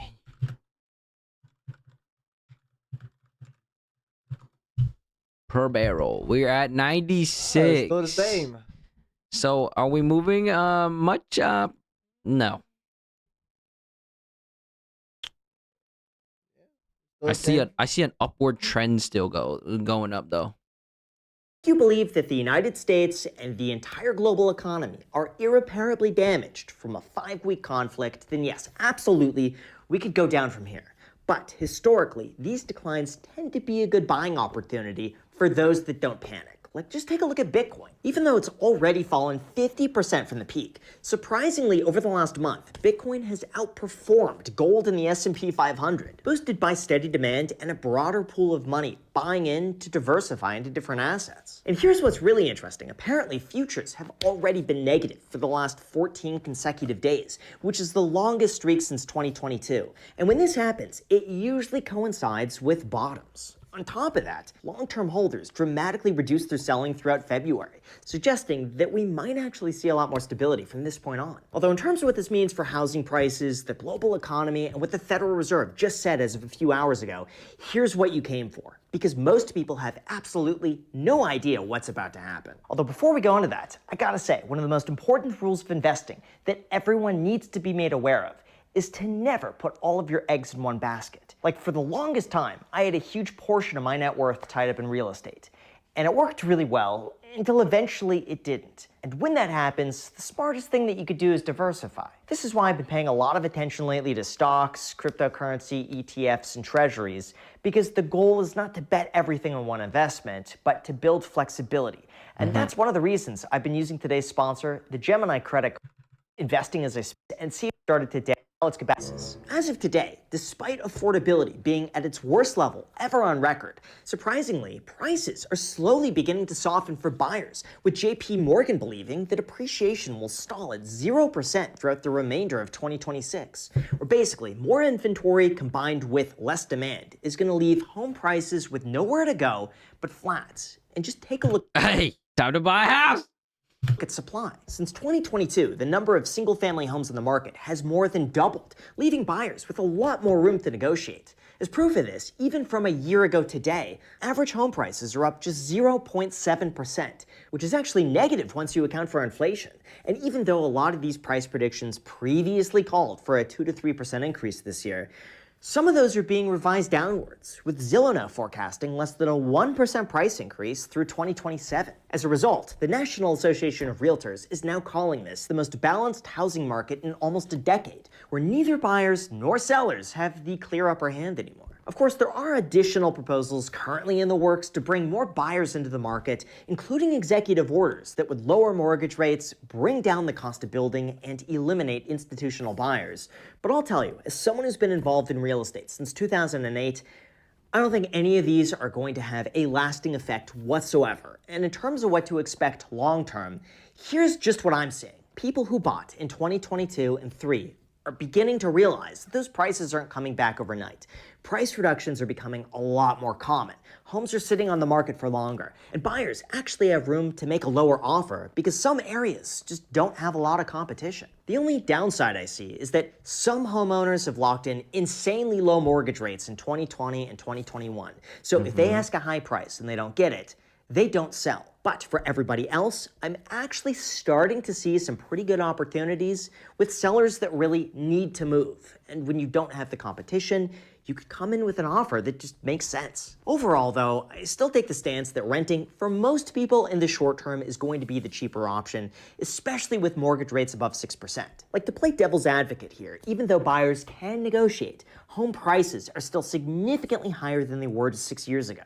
So unless we see a mass wave of selling combined with much higher mortgage rates, housing prices are really unlikely to see a substantial drop anytime soon, and what's most likely going to happen is that we see a flat line or a slow trend downwards, but it's not going to be anything crazy. Although in terms of what Jerome Powell just said, his warning for the future and how our entire economy is about to flip once he's replaced in May, here is what you need to know. First of all, like I mentioned earlier, the Federal Reserve has chosen to pause interest rate cuts for the foreseeable future, all because of the risk of returning inflation thanks to higher oil prices. Now, even though there is a chance the entire situation resolves and oil prices come down just as quickly, it's too early to tell. And for that reason, the Federal Reserve is choosing to wait and see until they get more data, which is reasonably gonna probably take them another few months. Obviously, this runs counter to Trump's demands after repeatedly calling Jerome Powell a numbskull, lazy, stupid, and a major loser. But the reality is, we're probably not gonna see any more rate cuts until either the new Fed chair, Kevin Warsh, starts his term, or we have an economic collapse that demands a rate cut as soon as possible. This is also reinforced by the fact that just last week, a federal judge quashed all criminal subpoenas against Jerome Powell, while writing that the government served these subpoenas on the board to pressure its chair into voting for lower interest rates or resigning,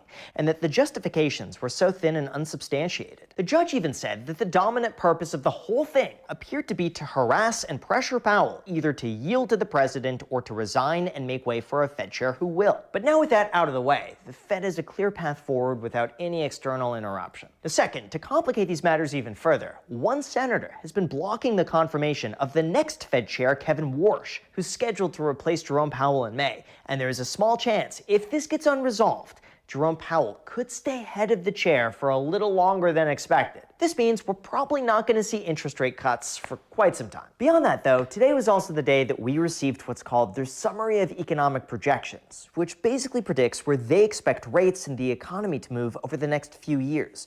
And in terms of what they expect, believe it or not, their projections are mostly unchanged from the last meeting, where they anticipate one rate cut in 2026, 4.4% unemployment, and slightly higher inflation. So in terms of what this means for you and my own thoughts about what's going on, here's what you need to know. Look, we are in a genuinely unusual market. We've had oil prices that were spiking, inflation that was just starting to cool off, getting complicated again, a stock market that's been pulling back on uncertainty, Bitcoin that's starting to show some of its most encouraging technical signs it's had in months, and then finally, to top it all off, a federal judge just told the Justice Department that it essentially had no case against Jerome Powell, while the Fed holds rates steady for the second meeting in a row. But here's the part that really matters the most. Investors keep coming back to uncertainty. And uncertainty, by definition, is just going to be temporary. Eventually, the overseas conflict is going to resolve one way or another. Oil prices are eventually going to come back down. Inflation data will catch up to the new reality. And once those things happen, historically, the assets that got beaten up the most will begin to recover. That's why I'm really not doing anything differently except just buying long term. And if anything, I'm actually investing a little bit more lately while the market's down. Like, I've been heavily investing in a Bitcoin ETF since it hit 60K. I'm investing a little more into international index funds than I was like a few months ago, just because they got hit pretty hard. Does that mean they can't go down further? Absolutely not. But at this point, I'm a little more aggressive the more the market falls. I know it sounds boring. I know I say literally the same thing in every single video, but consistency is key. And if you just stick with the plan long term and do nothing else, in a few decades from now, you should hopefully be pretty rich. I've just been preaching this consistently since 2017, through COVID, through the interest rate hikes, through the tariff hikes, and consistently it's worked. Really, the way I see it, the biggest risk here isn't owning the market. It's just missing out on some of the best days when it eventually recovers. Plus, history has shown us that historically, the best days often come right after the worst days, which, hey, including this one, by the way. I'm really excited about this. I got an original Tommy Pickles from the first ever episode of Rugrats, signed. I picked this up for $250. I thought it was a potentially good investment opportunity. If you want other videos on subjects like this, I just created a YouTube membership. You could feel free to join.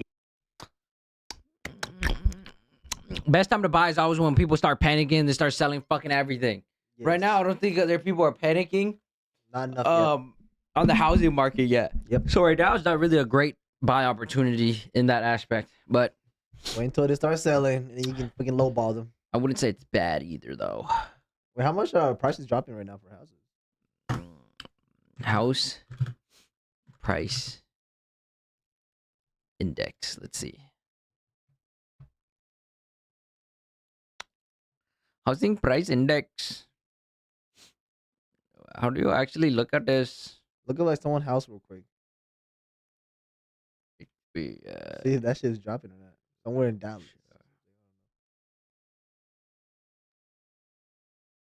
Like Realtor.com or some shit. It's actually not even. Not even dropping that badly. Not even dropping. This is like. It's like the same shit. Flatlining. But then it's like all of these same times, you know, where like flat lines, but then it eventually goes back up. Who knows? Fear mongering is crazy. Who knows? Who's panic selling right now? Hey, if you're panic selling, let me know. Yeah, let us know. I'll panic buy. Yeah, we'll panic buy for you.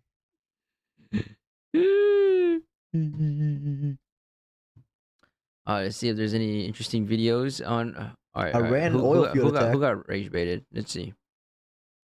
You shouldn't risk opening your mouth on camera if even for a second believe that OnlyFans statistics, read a book, read the news, do anything. Who's getting rage baited over here? Who's getting rage baited?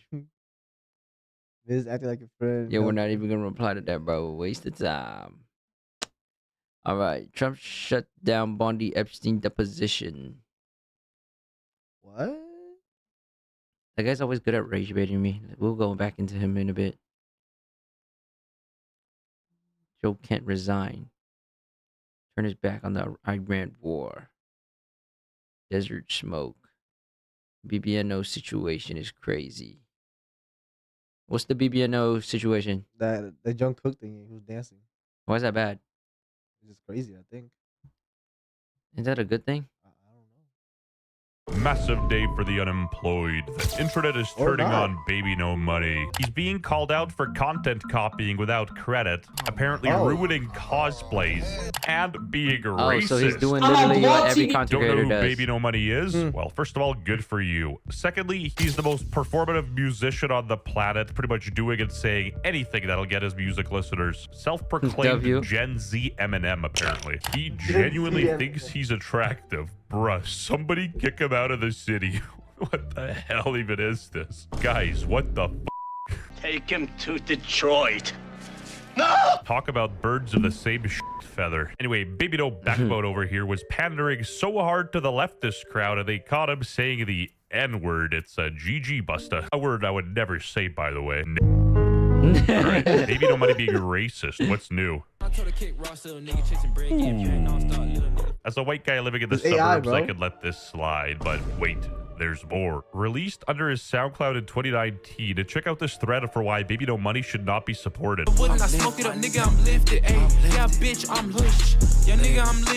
Maybe he just cosplayed a black guy, and even then, I think that cosplay would get much less hate. Whoa, is that blackface, dude? Anyway, let's check out this thread for why Baby No Money shouldn't be supported. First off, he would have been a grown-ass man who should have known the implication of saying the N-word by 2019, and still, time is. I mean, honestly, BB and No Money, he's basically doing all this ice and trans stuff to get more attention. Because people are gonna start talking about it. Like if he does it, you know, so he does it because he knows people are gonna start talking about it. Apology. We still doing this in Big 26. And it's like he's supporting something that like usually tends to not even be that bad, you know? Yep.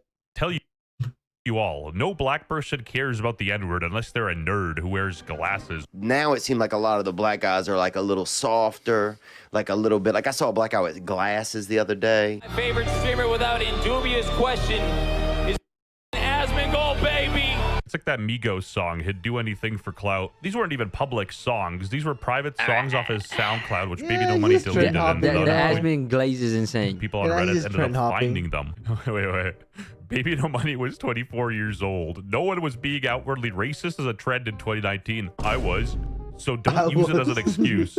At least he's honest, bro. At least he's honest. Woman said he was racist to her in high school, so there's a pattern. Yeah, this dude's irredeemable. A black woman was speaking and he wasn't listening or learning. Let's slide over the N-word and look at something serious. Stealing a cosplay and not crediting. Yes, he finally credited me on Instagram after 13 hours after my call-out reel went viral, but he has not credited me on TikTok, whereas copycat TikTok went way more viral than my original TikTok post. Folded like a MacBook and apologized for not crediting. So he finally gave credit just now after people started calling him out on TikTok, but holy shit, he didn't think to credit me on the viral platform first. Just the platform I called him out on. He is so performative. Yeah, what gave it away? Pretty shameless, you know, the same caption, the same staging, except for some reason he's wearing a font. Okay, I can see why it actually had more views than what you did. I can see why now. Speaking of backlash. Him and his group of friends was like 4 other guys, I'd say.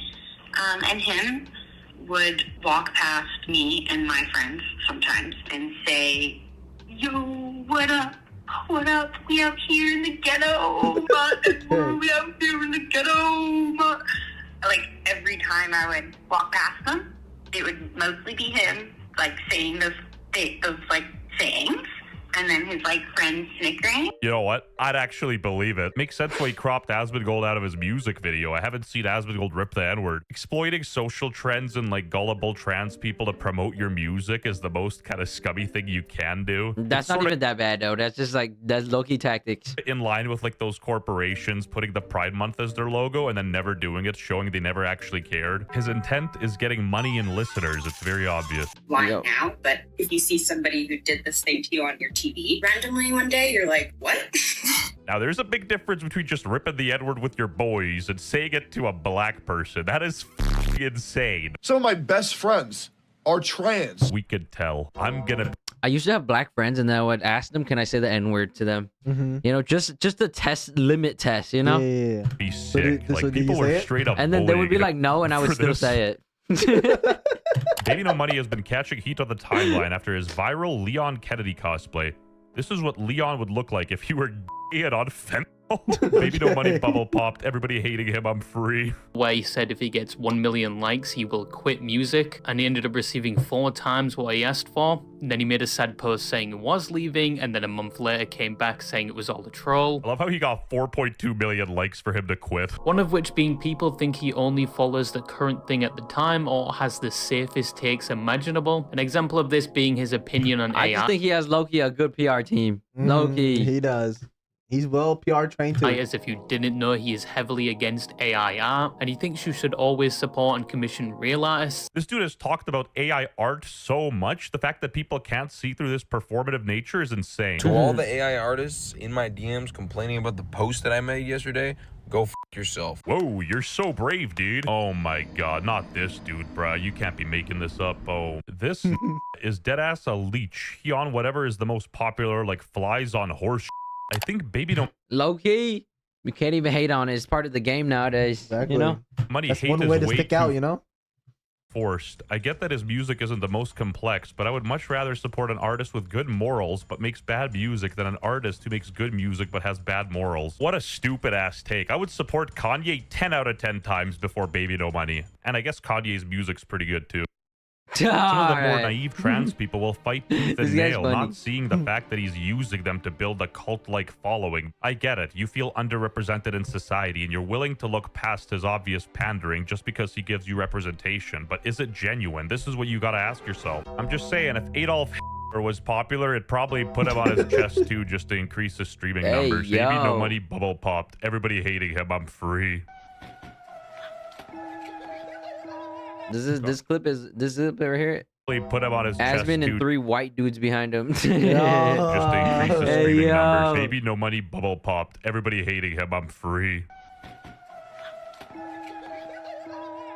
Okay. You know, this guy nailed it. Nobody has ever wanted to be famous as badly as this guy does. Oh, and he also pissed off some K-pop stans because Jungkook from BTS danced to Baby No Money's song, and he apparently used it as an ad, and people were pissed. I mean, hate the game, not the player. With the copious amount of posts he'll make on social media when he does have a new song, to the amount of people he will commission to make animated videos with his music, to him seemingly collaborating with every influencer that has or has recently gained a large following, and with him and his music being all over platforms like TikTok and YouTube, some people feel as though he's being forced down their throats and are experiencing so-called Baby No Money fatigue. And again, I can separate the art from the artist, and some of Baby No Money's songs are actually pretty decent. Go buck, that's two.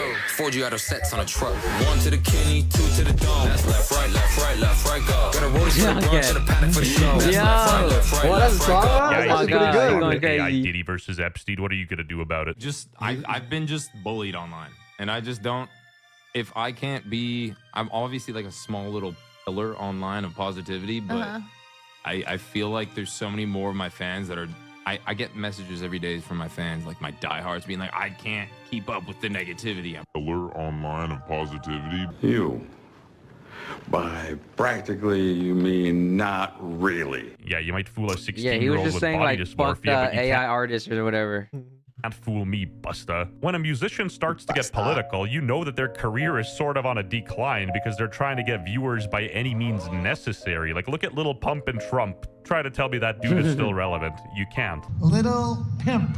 Baby No Money has Little come under Pimp? Oh, fire hell from nah. multiple artists online after many have come forward and stated that he is and acting unprofessional. Performative guy in front of the camera is a dickhead behind the scenes. Crazy. Baby No Money took to Twitter to post that he saw all the hate that he's getting online, but he simply doesn't give a f.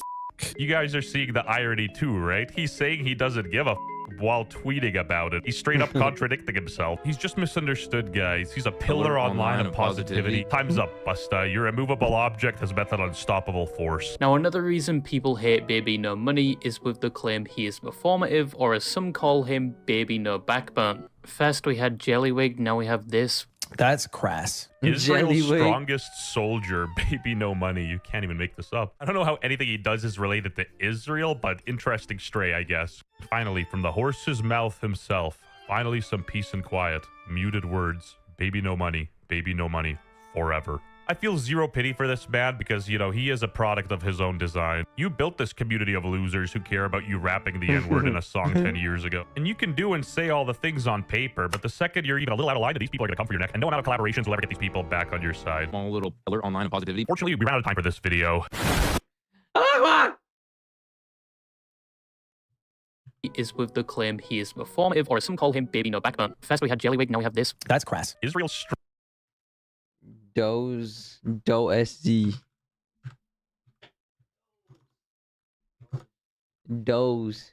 Who is Doze, bro? Why he's not Jellywig? It's low-key funny. What does he do? Just hot takes? Jellywig.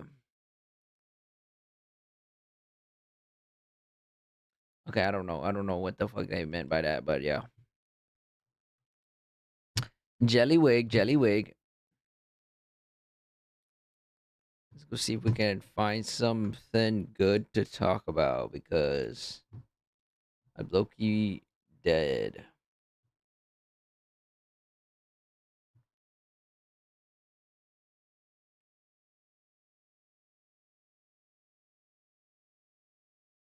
This is the find out stage. Look around and find out.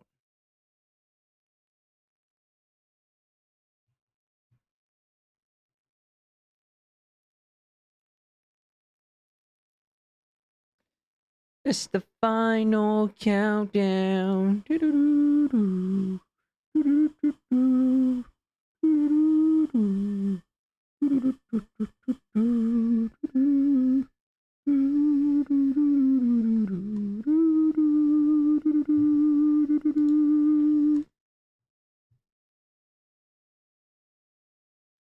Fuck around and find out.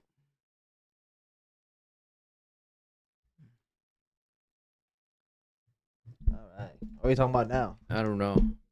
Let's see if Midas can rage bait us again. I actually do want to get rage baited. I'm so ready to get rage baited.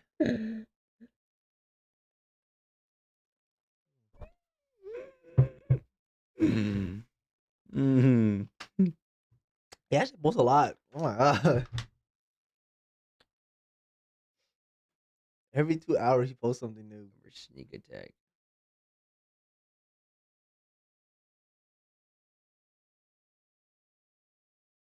Oh no. Oh no.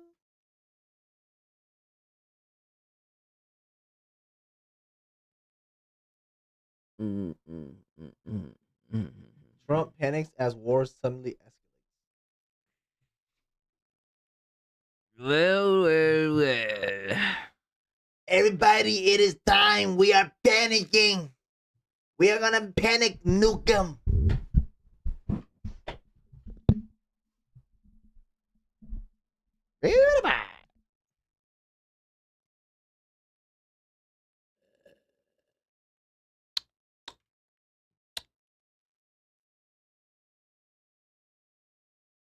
What? Disgusting.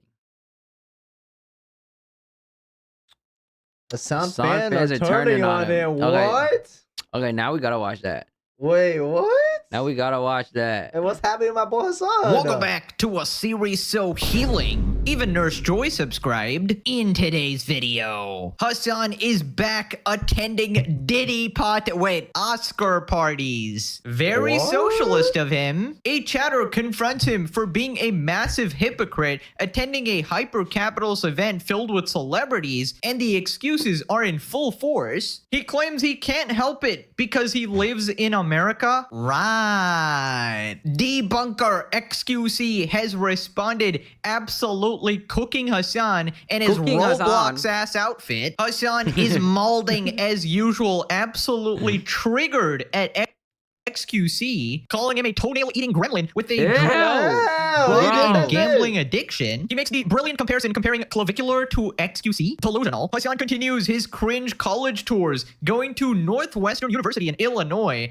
to continue his propaganda. His chat accidentally exposes themselves as extremely anti-Semitic when an audience member mentions Jews. A Hassan fan of 6 years claims she got into politics because of Hassan and chose her major because of him. Holy disaster. Asmongold is getting backlash after he revealed what his parents taught him to get ahead in life. Subscribe or I stop threatening you at the start of videos. Wait, no, I meant the other. God damn it. Let's up those numbers! Now let's begin. Right, so Hassan has officially embraced his Hollywood. The definitely real socialist here is now appearing at Oscar parties. Literally the most ultra-capitalist thing ever. Right, Hassan spotted at the Vanity Fair Oscar party red carpet. Have you seen like the Oscar ratings? Like I heard like the like everybody's saying like it's the lowest viewer rate, like amount of viewers like ever. Why? Because no one's watching TV and no one's watching the Oscars no more. So then now it's just like a shit show. Wait, so they're not live streaming that shit? Hassan looks as handsome as ever via Entertainment Tonight. Oh, brother.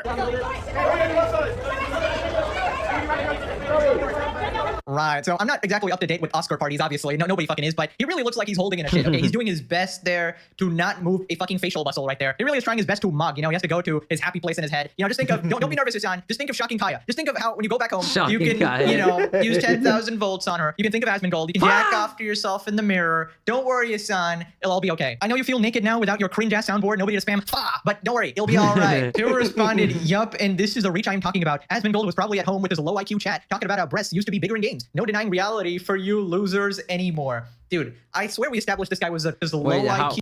I talk about how breasts used to be bigger in games. Yeah. They used to be bigger in person too. Where did they go, bro?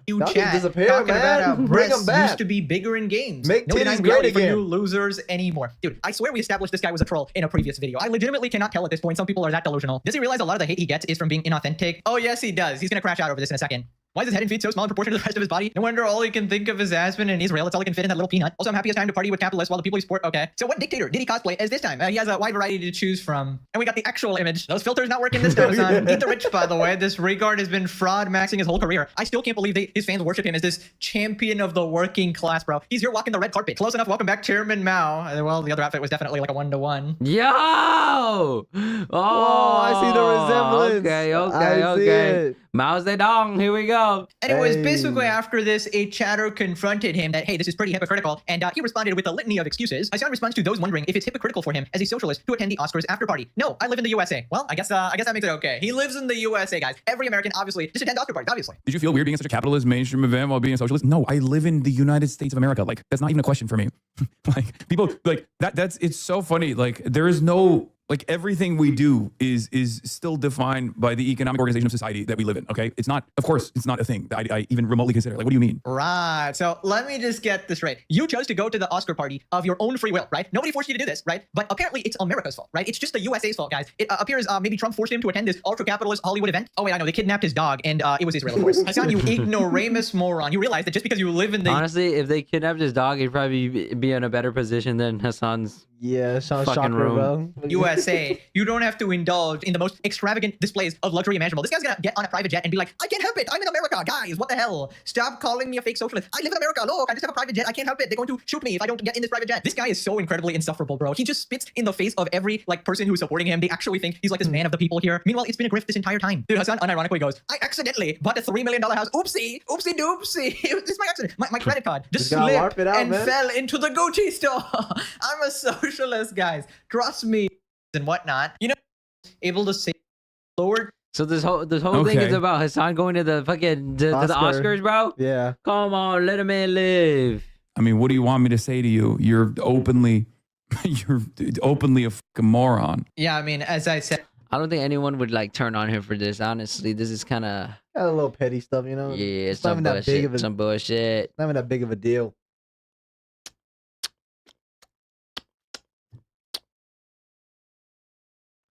Neon Ryan Garcia party with Caligula. Yes, sir. Now everybody's calling TGR a scammer. Okay, let's. Whoa, you a scammer? Yeah, everybody's saying he's a scammer. No. Spider-Man, brand new day. Where? Right there, the trailer. No, we're gonna get copyright for that. Oh yeah.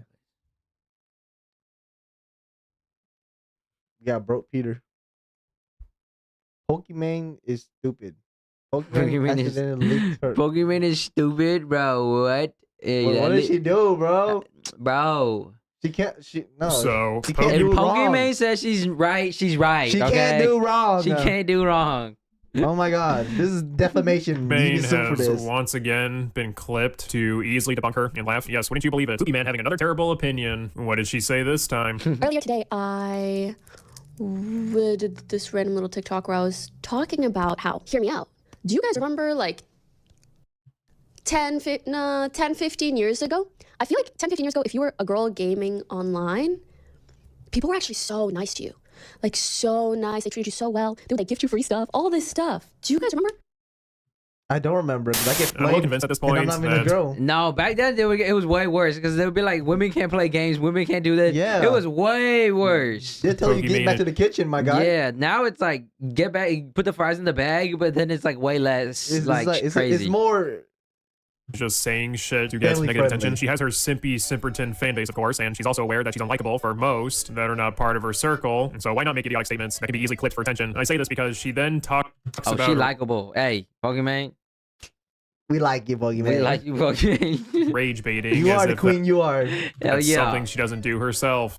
I do feel though that there's been rage bait for so long that I'm like tired a little bit. Like I'm numb. I actually don't get baited as much because everybody knows that there's rage bait. Do you get what I mean? Facts. I'm kind Everybody of getting just the feeling rage that baiting you these days, Pokimane girl. is self-aware, and we're all getting epically trolled and pranked right now. Or, you know, maybe she actually does believe the stupid shit she says, such as women being treated better within the gaming space 15 years ago compared to now, which is probably the more likely answer. And if that's the case, she is 100% objectively wrong. Who are you? An ugly, stinky man to tell this beautiful princess that her Yeah, who are experience as a you? real gamer is fabricated. Well, I guess I can't speak for Pokimane's personal experience gaming as a woman, but it is funny to make this argument when Pokimane herself just assumes her experience was the same for most other women that gamed. Had she done even just a lick of research of what gaming was like for women back then, she would then realize how goofy she sounds. People were actually so nice to you. Like I think like women have it better nowadays. They do. That way better. Okay. Yeah, guys will freaking go out of their way and send you money to your PayPal if you're an e-girl. That's the crazy part.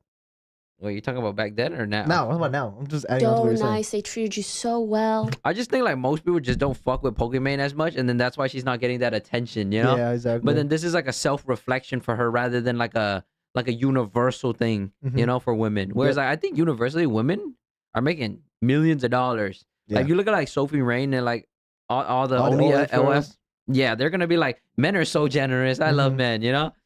They would like gift you free stuff, all this stuff. Do you guys remember? I will say, Pokimane is right in the sense there. Yeah, it only works when you're like under the age of like 25. Yeah. You know, and then after you hit like 25, it's like they become less nice to you because Yeah. they want the new, younger, Exactly. fresher women. Only That this is coming from a man's experience it's too. not only about your age, it's about your looks too, okay? If you're fucking fat and ugly, they're not gonna treat you the same, okay? If you're fucking beautiful like Pokimane, Are you they will calling? treat Are you calling Pokimane fat, bitch? I say you're beautiful like Pokimane, bitch. Let me finish, bitch. Bitch, but then she says she's getting treated Well, not of as well. course. No, I'm talking about So- overall women, the all woman gaming. You know what I'm saying? I'm Aye. not talking about her. Of course, she got treated like a queen because she was pretty. Next, So why is she not getting treated like a queen now? like you said, she's old. Don't you dare talk about Pokimane like that. You got her old. I did. You better say sorry. Praised just for being girls that Hey, no, I like my cougars, you know. I like I like my cougars. played video games. Video games were much more male dominated back then, so seeing a woman in the pre-game wild was like encountering an endangered species. Hi, everyone. That is true. What? Is that a... When you hear a girl, you're just like, what? You get like, because it was so predominantly men, you know? Yeah, exactly. Girl? A girl on Halo You 3? don't want her Because it was to a rare- leave, you know? You gotta rare treat her nice sight. and stuff. Actually, now It's that I like, think it's like about you it, low-key, yeah, you low-key, wait. you low-key put yourself in like a romance movie, and you're like, damn, this is the one. I know it. Wait, low key, she is right then. Like an average woman gaming experience would be better back then, right? Because it's like they're more rare. Oh, so the competitive marketplace has just gotten so much like worse for women. Low supply and high demand back then, but now there's high supply. Now there's too much supply, so then they're like the demand goes down. The distribution of male attention, the male gaze, is no longer on a singular woman back then. It's like a 1 to fucking 100 now. Facts. Okay. Because back then it would be a 20 to 1 ratio. So technically, she is right because then now more men are their attention span is spread across all these women that are competing for the Pokimane position. Exactly. Okay. I see. So may the best women win. Exactly. You know? People only had two extreme reactions of finding a girl gamer. The two sides of being a female gamer 15 years ago. On one side, you had girl gamers who would simply join a pregame lobby, and the only 3 words she would hear from the other players were sandwich, kitchen, and rape. So, you play COD while you're making sandwiches, right? All the time. No, this happens so many times. People make parody videos of how girl gamers were treated in pregame lobbies. Would you look at who we got here? Where's my goddamn sandwich, woman? Why don't you grow up and drop your balls? Oh yeah, I'll drop my balls in your mouth. But then you have the other end of girl gaming, where you weren't treated so much as an equal, but more so like a goddess, the ultimate being. Fat sweaty men would cry tears of joy when they see someone use the female model, and it wasn't a gruffy manly voice coming out on the other end, but the voice of a fair maiden. Every player in the pregame lobby, even on the opposing team, would then crowd around the woman and go, and deluded themselves into believing they actually had a shot. I literally just said that, bro. I literally just said that. I will say, to give Pokimane the benefit of the doubt, maybe she's just referring to certain types of gaming communities, like MMOs or MOBAs. No, she's actually technically right, because you look at the supply and demand, like there's more females competing in this space now. I've never played any of these games. And there's a lot of women out there that makes women looks bad. That's why it's all marketing. So I can't say whether the communities in the past were heavily toxic, like first-person shooter communities. I mean, probably, but to my knowledge, she didn't really specify what she was referring to. Just online gaming in general. From what I could garner from the Pokimane clip, is that it seems like to me her experience was more so on the. It's like people saw the Pokimane like the blueprint of Pokimane, and then they just like copied that shit. Exactly. And then now like everybody's copying like the Pokimane blueprint. Yep. And then it's so competitive now. So then now if you don't have an edge, like no one's gonna fucking watch you. Yep. Exactly. The latter end of girl gaming being. And then the only edge you can have right now, low key, is like starting an OnlyFans. Even that is hard too, because there's a lot of OnlyFans. No, but like if you're at that level and then you want like more, more, you have to like have an edge, and the only edge is to just be more and more naked. This is because like it started off with just like a girl behind and like a girl without even a webcam could go crazy. Exactly. Okay, and then later you had to start webcamming to even get attention. Yep. And then you had to start like showing cleavage to get attention. Yep. And then now it's like girls are fucking just on OnlyFans, like butt ass naked, trying to compete, you know? Yeah. And it's only the top 1% that are actually gonna win, and the ones that are really truly going to go to the extreme. Yeah, you know? exactly. So damn, you just described prostitution in 10 steps right there. Dead ass. It's like women have always sold their sex, like that's how men like pay them. You know, it's always been through a sexual transaction, that is even true. if it's not directly physically sex, you know? Yep. For no reason. Like, yeah, I bet she does miss being treated as a goddess because, as we know, Pokimane loves nothing more than to be seen above all us mortals. They would like gift you free stuff, all this stuff. Do you guys remember? I was a god back then. Men would lick my $1,200 boots, and now I don't feel the same praise anymore. Grr. Can we just go back to the good old days? Now, there was a clear hierarchy within game chats. You have the normal gamers. They're ordinary people and decent at the game. However, it's a boys' club. If someone without a penis were to join, then it's no longer fun, but gay. Then you have the sweats. Sweats were massive tryhards who unknowingly treated each game like their life was on the line. No one really liked these guys, but you tolerated them because they could carry your entire team if need be. Definitely not a dying breed. These people still exist. Below that, we have tryhards who are actually shit at the game. They will constantly make excuses for themselves or accuse someone of hacking. And below that, we have the girl gamers. It doesn't matter your level of skill here or your personality. If you have a vagina, then why aren't you in the kitchen? The only group considered lower than the girl gamer were the filthy squeakers. These guys were always at the bottom of the totem pole, even lower than the actual hierarchy chart, in fact. Kind of like Oscar's ranking from Shark Tale. Squeakers were considered to be below even the feces of an animal. Women were even often used to epically troll stupid 8-year-olds who dared to play a rated M game with the big boys, and this was a common strategy used by girl gamers to earn the trust and respect of us male players, once again proving their status as above the squeakers. Luckily for me, my balls dropped when I was 5 years old, so I was safe from being lambasted by a bunch of 30-year-old men. I remember a time when John Quiones from ABC's What Would You Do made a segment for girl gamers about 10 years ago because the stigma around girls playing video games was much more relevant and common. You're at a video game store where you see a gamer being harassed simply because of her gender. Do you let the bullying play on, or do you step in and tell the boys, game over? If something like this were to be made today, I feel like most people would look at this and just laugh at the absurdity of it. I mean, that's kind of what happened with Darman's girl gamer video. The whole skit is tied around the idea that a girl shouldn't even touch a fucking controller, which is just silly to think about, especially considering the year this was made. And don't get me wrong, I'm not going to pretend that women don't get shit just for talking into a microphone. Baddie. It definitely still happens. I don't even know who she is, but she a baddie. Pokimane even admits there was some misogyny back then. I mean, don't get me wrong, there's always been some issues in relation to misogyny, but at one point it didn't feel so bad. But for her, Yeah, because she was making so fucking much. Mm-hmm.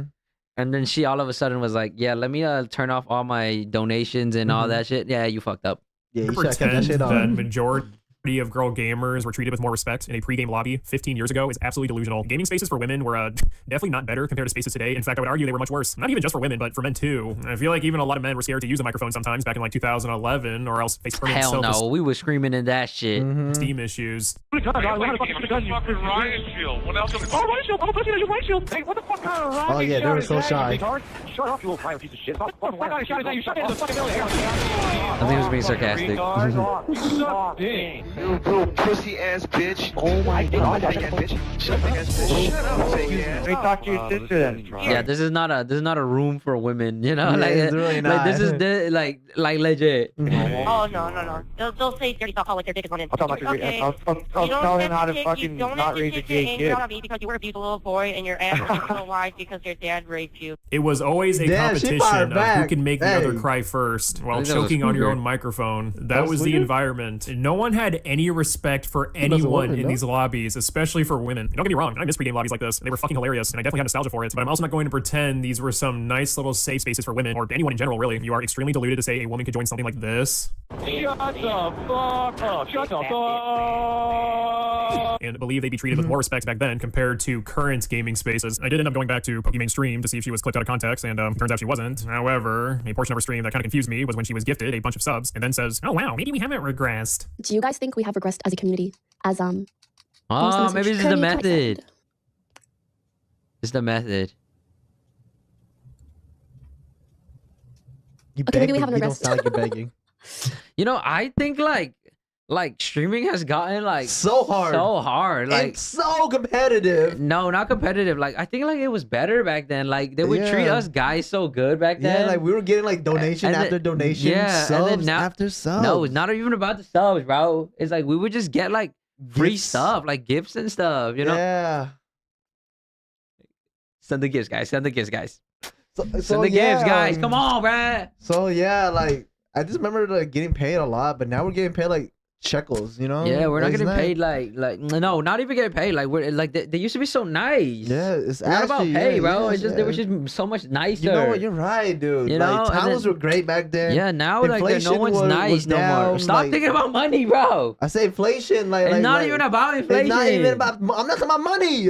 But it's not even I'm inflation. talking about viewership. Like people will come in, be Wha- nice to us, you know, and stuff like that. But what does inflation have to do with that? Inflation of good mannerism, you know. That makes no fucking sense. Thank you very, very, very much, Rizby, for the gifted subs. What the hell? If you guys Yo, Rizby. Rizby, Like dude. they used to treat us so good back then. But not anymore. But not anymore. I wish they would just like treat us as good as they did back then. I know, like dude. Like, please. Please. We Got were one. Please, legends please, please, before, say you thank know. you. Now That we're is so just sweet. So are you really just upset that you don't get gifted as often, that you aren't treated like you're special? Your experience back then was, oh, I used to get free shit from men. What happened to that? Is chivalry dead? It sounds like you're being treated as an equal in those gaming spaces. Maybe you are getting completely dunked on in gaming spaces. I don't know. But the fact you didn't say anything about being harassed. You know, we used to get a lot of shit from women. Like they always talk about equality, and we fought for the equality for them, and then they started treating us good and everything. You know, but now like time has changed. Hold on. Pokemon now treats you good.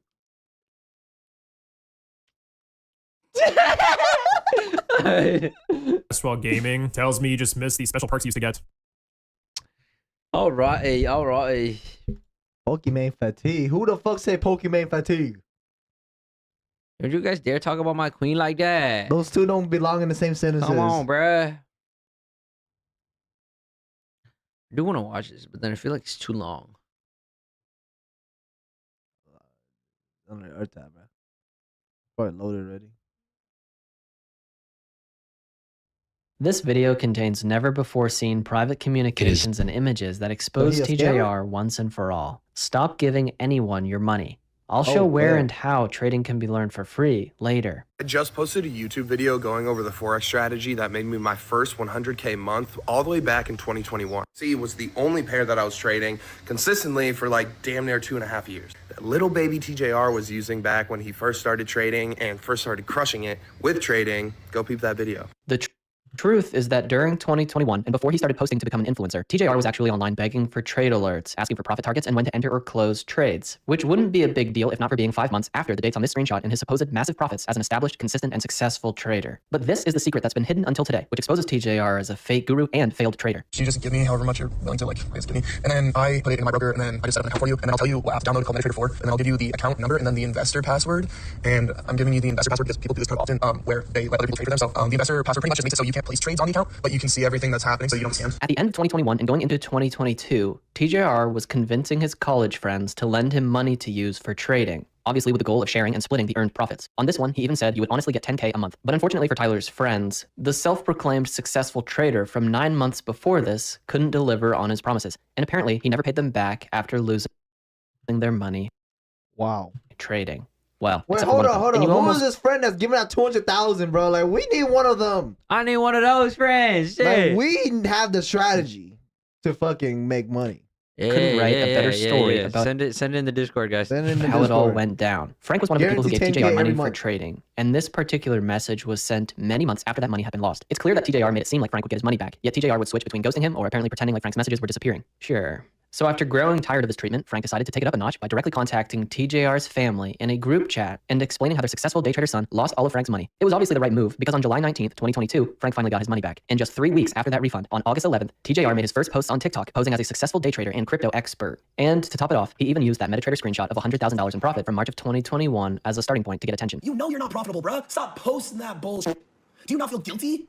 You're a fucking liar, bro. But now that the secret is out about his real trading and the money he lost his friends, which remember was happening after the supposed trades on this screenshot, it's easy to see why he turned to social media. Because luckily for this failure of a trader, it only took 1 month to finally figure out how to make money. Not by trading, but by selling a private Discord server with trade alerts. The reason why I made a Discord, come on, if people like what I'm talking about or want to know the trades that I'm taking to be a profitable day trader and they are willing to pay for that, why would I not do that, you know? People make signal groups, mentorships, and whatever to make money, duh. It's important to truly understand the gravity of the timeline and the fact that TJR has built his entire empire and following on a foundation of lies and failed trading accounts, which becomes public information today. Understand that he started his social media journey just 3 weeks after his family forced him to refund a friend whose money he lost trading, and he started selling trade alert signals on a private Discord server just 1 month later. And look at this video. I mean, in a month, you could technically get learn some type of like it's asymmetric like strategy that could actually change your life. So you never really know when you're gonna gain that information, you know? From He's July. probably, Or like- realize it. Exactly. After giving back that money and his family like probably went hard on him, he probably just went fucking crazy and he just he locked learned, in, and learned everything. Of 2025. Everything starts going my way. And this is kind of when you guys find out about me, essentially, where I've been trading consistently for around like a year and a half, making good money from it. He claims that when he started posting online, he had been successful for around a year and a half. Successful traders don't have to ask friends. Because I think this is the same time as like the smart money trader concepts were coming out, you know? So maybe he wasn't doing well until he started learning the smart money concepts with that one old dude. I forgot his name. But yeah, our ICT. Yeah, ICT.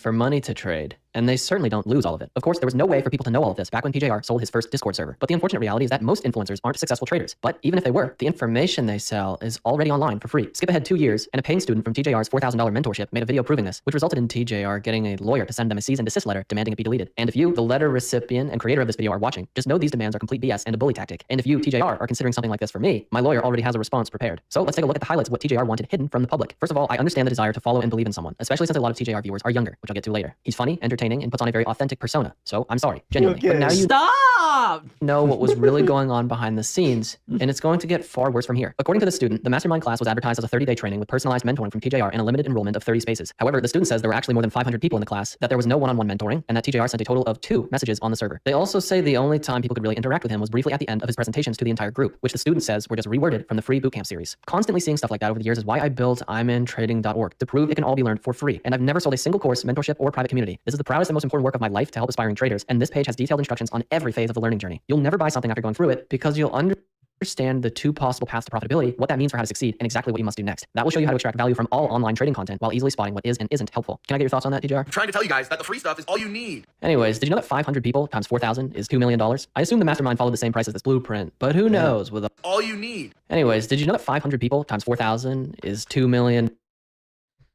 Guys, so we have a course coming out soon. It's in the Discord. It's in the Discord. It's going for about $10,000. I assume Actually, the mastermind... Matter of fact, we'll do it for $1,000. Look, That's a 4 of TGR, and we know what the fuck we're doing. 1,000. No. Oh, that's too low? First off, Okay, what's the lowest first you can off, go if there? anyone's selling you for $1,000, they're clearly scamming you. So don't go Okay. with that plan, okay? Okay. We'll sell ours for $39999. 39999. All right, that's a sale. It's literally a No, sale. but what's bro. the lowest you can go It's though? literally What's the lowest you can go for? lowest Like 39998. 39998. We'll give them a sale discount, guys. Limited time only. Make sure you sign up now, though. And followed the same price as this blueprint. But who knows with all these repackaged, rebranded courses? Could be even more than that since this guy says TJR charged him $7,500. TJR is obsessed with money and being rich is his brand. So if he's actually a successful trader, how come all this wealth flaunting only started after selling courses?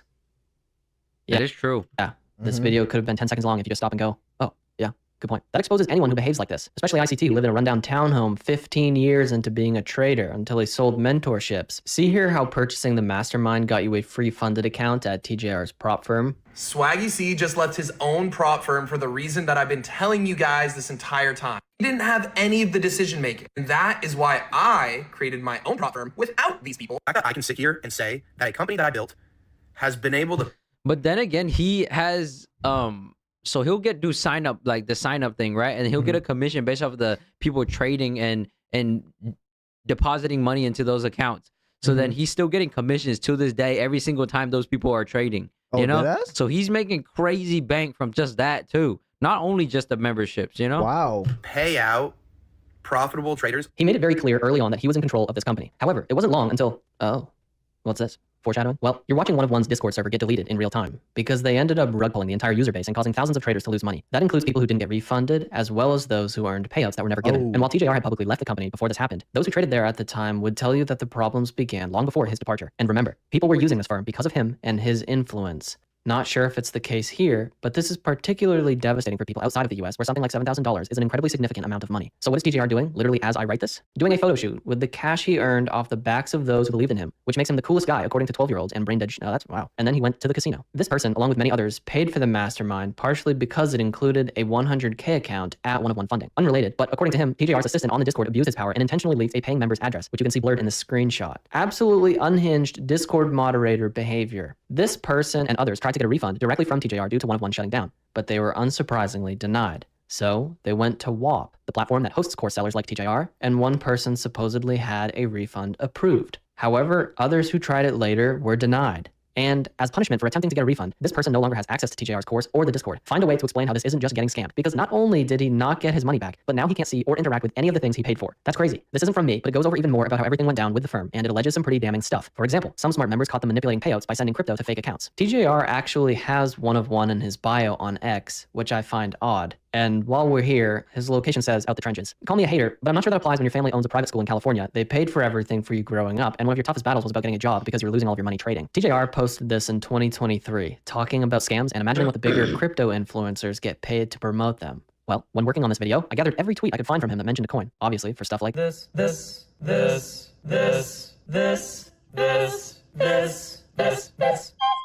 Now, I'm not saying he made money from all of those, or this, or that he was personally involved in the orchestration of their giant collapses in value where all but a few lucky people and scammers lost everything, or that they all certainly resemble what pump and dump would look like. I'm not saying that, but during the first month Damn, this guy did his research. Holy shit. of making this video, I saw him post this, so I bookmarked it for later because I didn't want to read it all in one sitting. And then boom, the whole thing turned out to be a scam and everybody got rug pulled. Well, except the rug pullers who are now millionaires. And don't forget about the influencers who got paid to promote it, which, oh, hey, it's TJR. This person tracked the wallet and claims TJR received $45,000 for the promotion. Now, I understand that promoting a scam to his viewers might upset some of you, but you have to remember that these watches don't pay for themselves. And we'll get to that online casino in just a minute. According to Trader Dune, who wrote many words and added several pictures, he tracks TJR's wallet and alleged that he bought a coin the day before publicly promoting it, then sold it shortly after the promotion for profit. As usual, the coin then fell 99%. And of course, there are more examples like this one, but it's just the same story over and over again. The influencers enter positions, promote it, you put your money in, and then they sell the positions and take what you deposited. The only difference in almost every crypto project is how much effort the creators put into pretending like it's not a scam. 4 holders? Dev sold? What's happening? Why is the chart moving? Hello? 3 holders? Oh! Wait, let it cook. That might be from us, though. Only 3 holders. It's literally just us. Oh! Hold the line. Hold the line. Hold the line. Hold the line! Hold the line! Oh, no, next candle. Get up, get up, get up, get up! Get rugged! What? Get rugged! Come on, Diddy's baby oil! Let me that bitch! Diddy's baby oil! Diddy's baby oil! Diddy! I mean, he's monetizing off of attention, so that's not like if you're in this meme coin shit, you know you're gonna get rug pulled. That's not even like there's not a world where you know you're not gonna get rug pulled in this type of industry. Diddy! Diddy! We're holding Diddy! Oh my god! Sell Diddy party! This was like the new way to fucking like donate to a streamer at that point, you know? Yeah, exactly. Literally.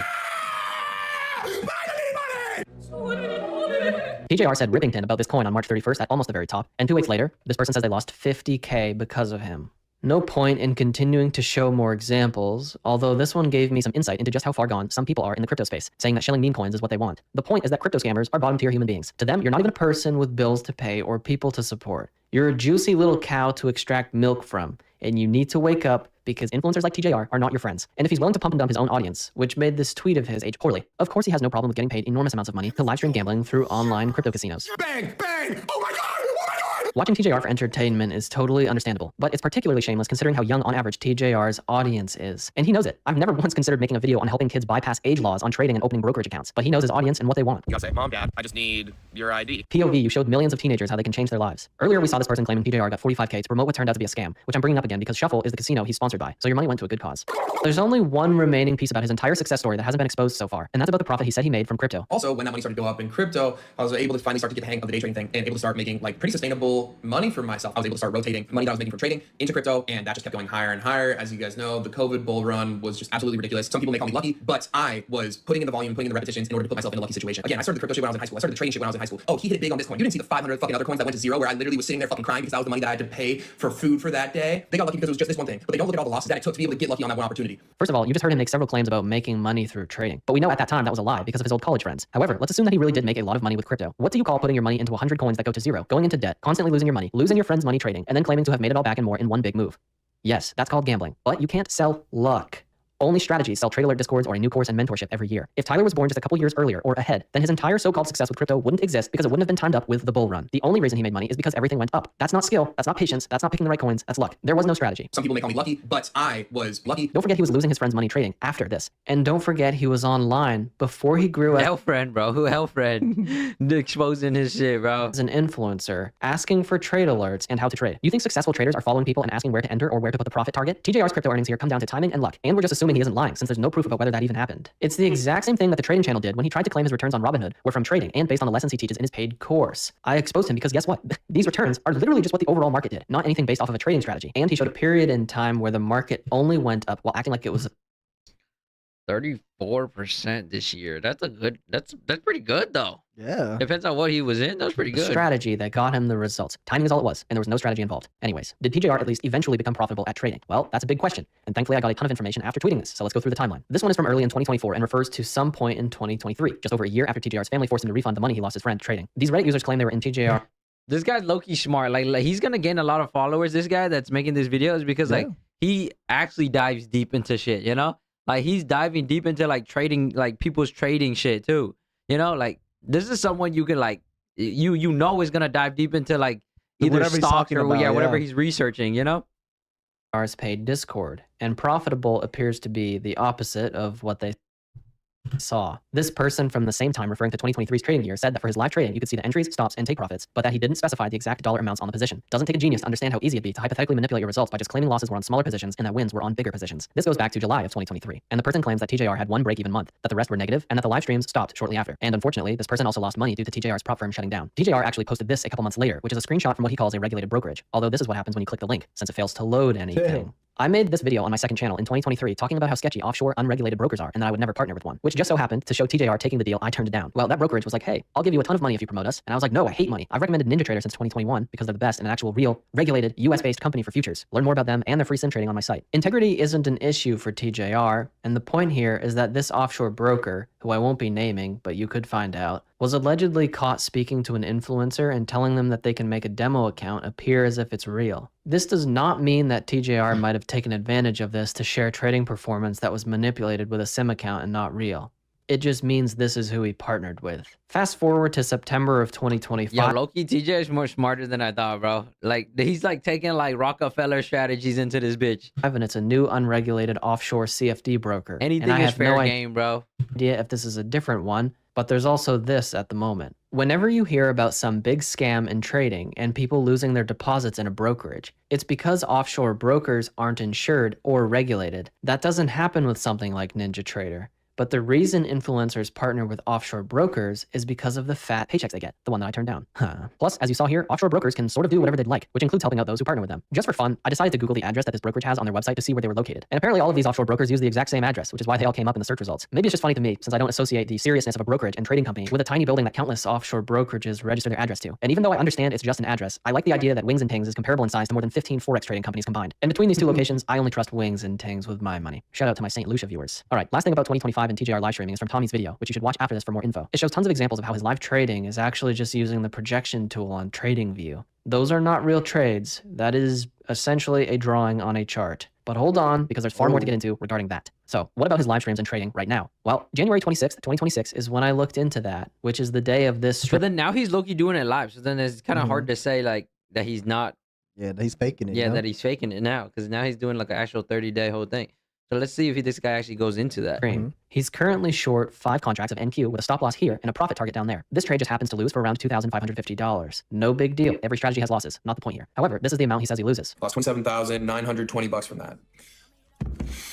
The amount is different because apparently he takes these trades on other accounts that we don't see on the stream. This is from a completely different day, but it demonstrates that TJR shows the real amount he won or lost, not the number that TradingView says. The only catch is that this is a journaling app. It's not a broker statement or dashboard from a prop firm. Now, there's no proof that I know of that TJR... Wait a minute. He's low-key. Hear me out. You could take a long position, and on a separate account, you take a short position. So then it makes you look like you won this position, but then technically you just broke even. But then now it makes you look like you had a very good position. And then you screenshot that position and you post it. You're like, look, I fucking did this. I know what you mean. Oh, shit. That's 200 IQ. That's 200 IQ, bro. Yo. Just makes up whatever Don't number you need like a he shit ton of money to fucking short that shit to make it go up?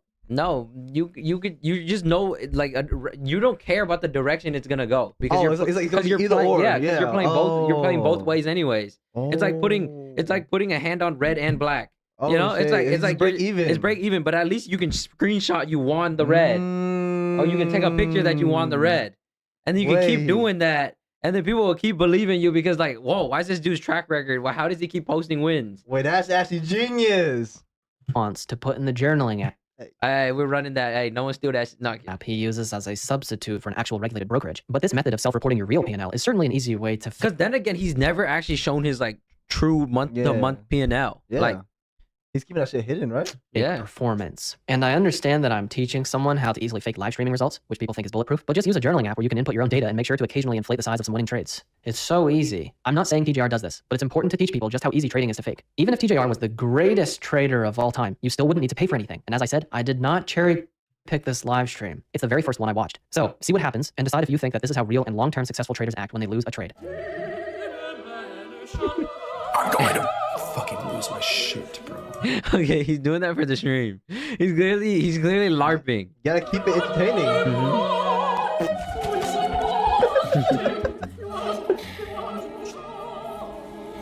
He probably took a fucking short position on here, and then on his phone he took a long position. Yeah, so then exactly. he didn't actually lose anything. He's just LARPing on stream to make it look so people clip that shit. Yeah. You know? For publicity. I'm actually going to like fuck someone up, bro.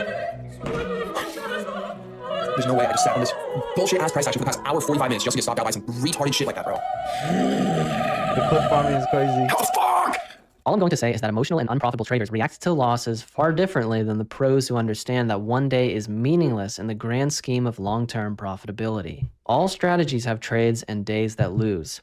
And obviously, someone needs to tell TJR to watch his own psychology videos, especially this one that will apparently turn you profitable by controlling your emotions. And again, I understand that a lot of people just watch for entertainment. This is the only time in my history of exposing people where gathering clips and doing research wasn't pure agony. And he can pretty much do and say whatever he wants because his target audience for selling courses at least to this guy's or enjoying dumping the crypto content. on is among the vulnerable and easily manipulated or influenced, which many will grow out of at some point because gullible doesn't always mean dumb. A lot of times it just means lacking in experience. TJR could come out and say he's unprofitable, and he would make more money because of the increased attention he'd get, which is a perfect time to bring up the Koenigsegg Regera. Everyone wants me to buy the Koenigsegg egg. That was TJR dropping Call what? What? What did he say? the hard R with some Koenigsegg wordplay and voluntarily uploading it, by the way, which I'll get to in a minute. He knows how to get attention and is a highly skilled engagement. Yeah, he baiter. is good. You could even say he's a master at it. But first, look at anything he does, like his Instagram reels. Nobody else is putting TJR gets rage baited by the biggest candle at market open. Oh my god! And getting this many views at this frequency of uploading. At least not in the trading space. TJR plays Koenigsegg on the line for a 1v1. 1 million views. Just like that. I like this picture. I find it funny. You're welcome. And the discussion about whether this car is rented or not has generated millions of views for TJR. And any attention is good attention for him because he's not exactly trying to target Harvard graduates. He gets attention by saying he bought it, and he gets even more by saying that it got repoed or that it was rented. When your target audience thinks you're legit because you drive an expensive car, you can do whatever you'd like. He's playing chess while the people arguing on both sides are playing checkers. Oh no, almost 10 million views on just 2 YouTube shorts that exposed TJR for renting it. I'm glad that the vulnerable YouTube shorts target audience will see a well-made video that exposes the truth and makes it clear why you shouldn't buy his courses. Yeah, just kidding. Those are just shorts channels that make clips out of TJR content and redirect you to his website to buy the trading course. There are over 300 million views between these 2 channels alone, only on YouTube Shorts. Think about that. This is just one platform. He has armies of clippers across every platform, all redirecting to whatever his newest course is. And I don't know how he actually pays them or what the agreement is, but this is a picture of the so-called TJR clipping blueprint. He really likes that word. Here's 4 more clip channels that have over... I mean, he just took Tate's fucking strategy, basically, and with trading. 200 million views. And here's a couple more. He wins no matter what because any attention is good when his target audience only cares about expensive cars. But at least my video will prevent many aspiring traders from falling down the fake guru rabbit hole. I know I can't help everyone, but I also know I prevented millions of dollars from going to fake gurus.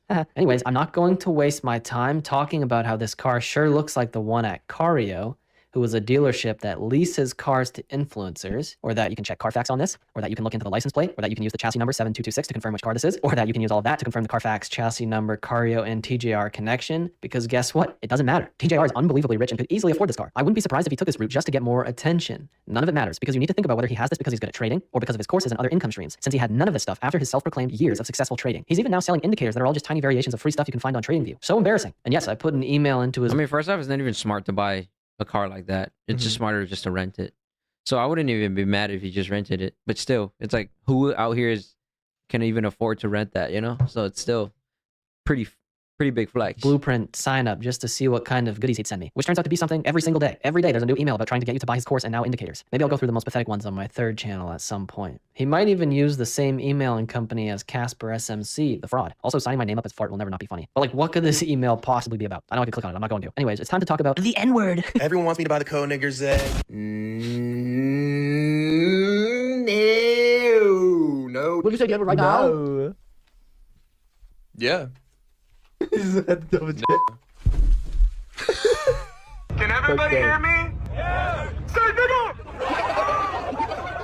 I ain't even gonna get mad. I'm young, black. I'm black. I frequently say the N-word. Yes, nigga. You got grilled cheese and like hot dogs and chicken tenders. You know who else probably likes some chicken tenders? No. While I may have accidentally laughed while putting those clips together. Bro, it's funny, bro. Bro, it's actually funny, bro.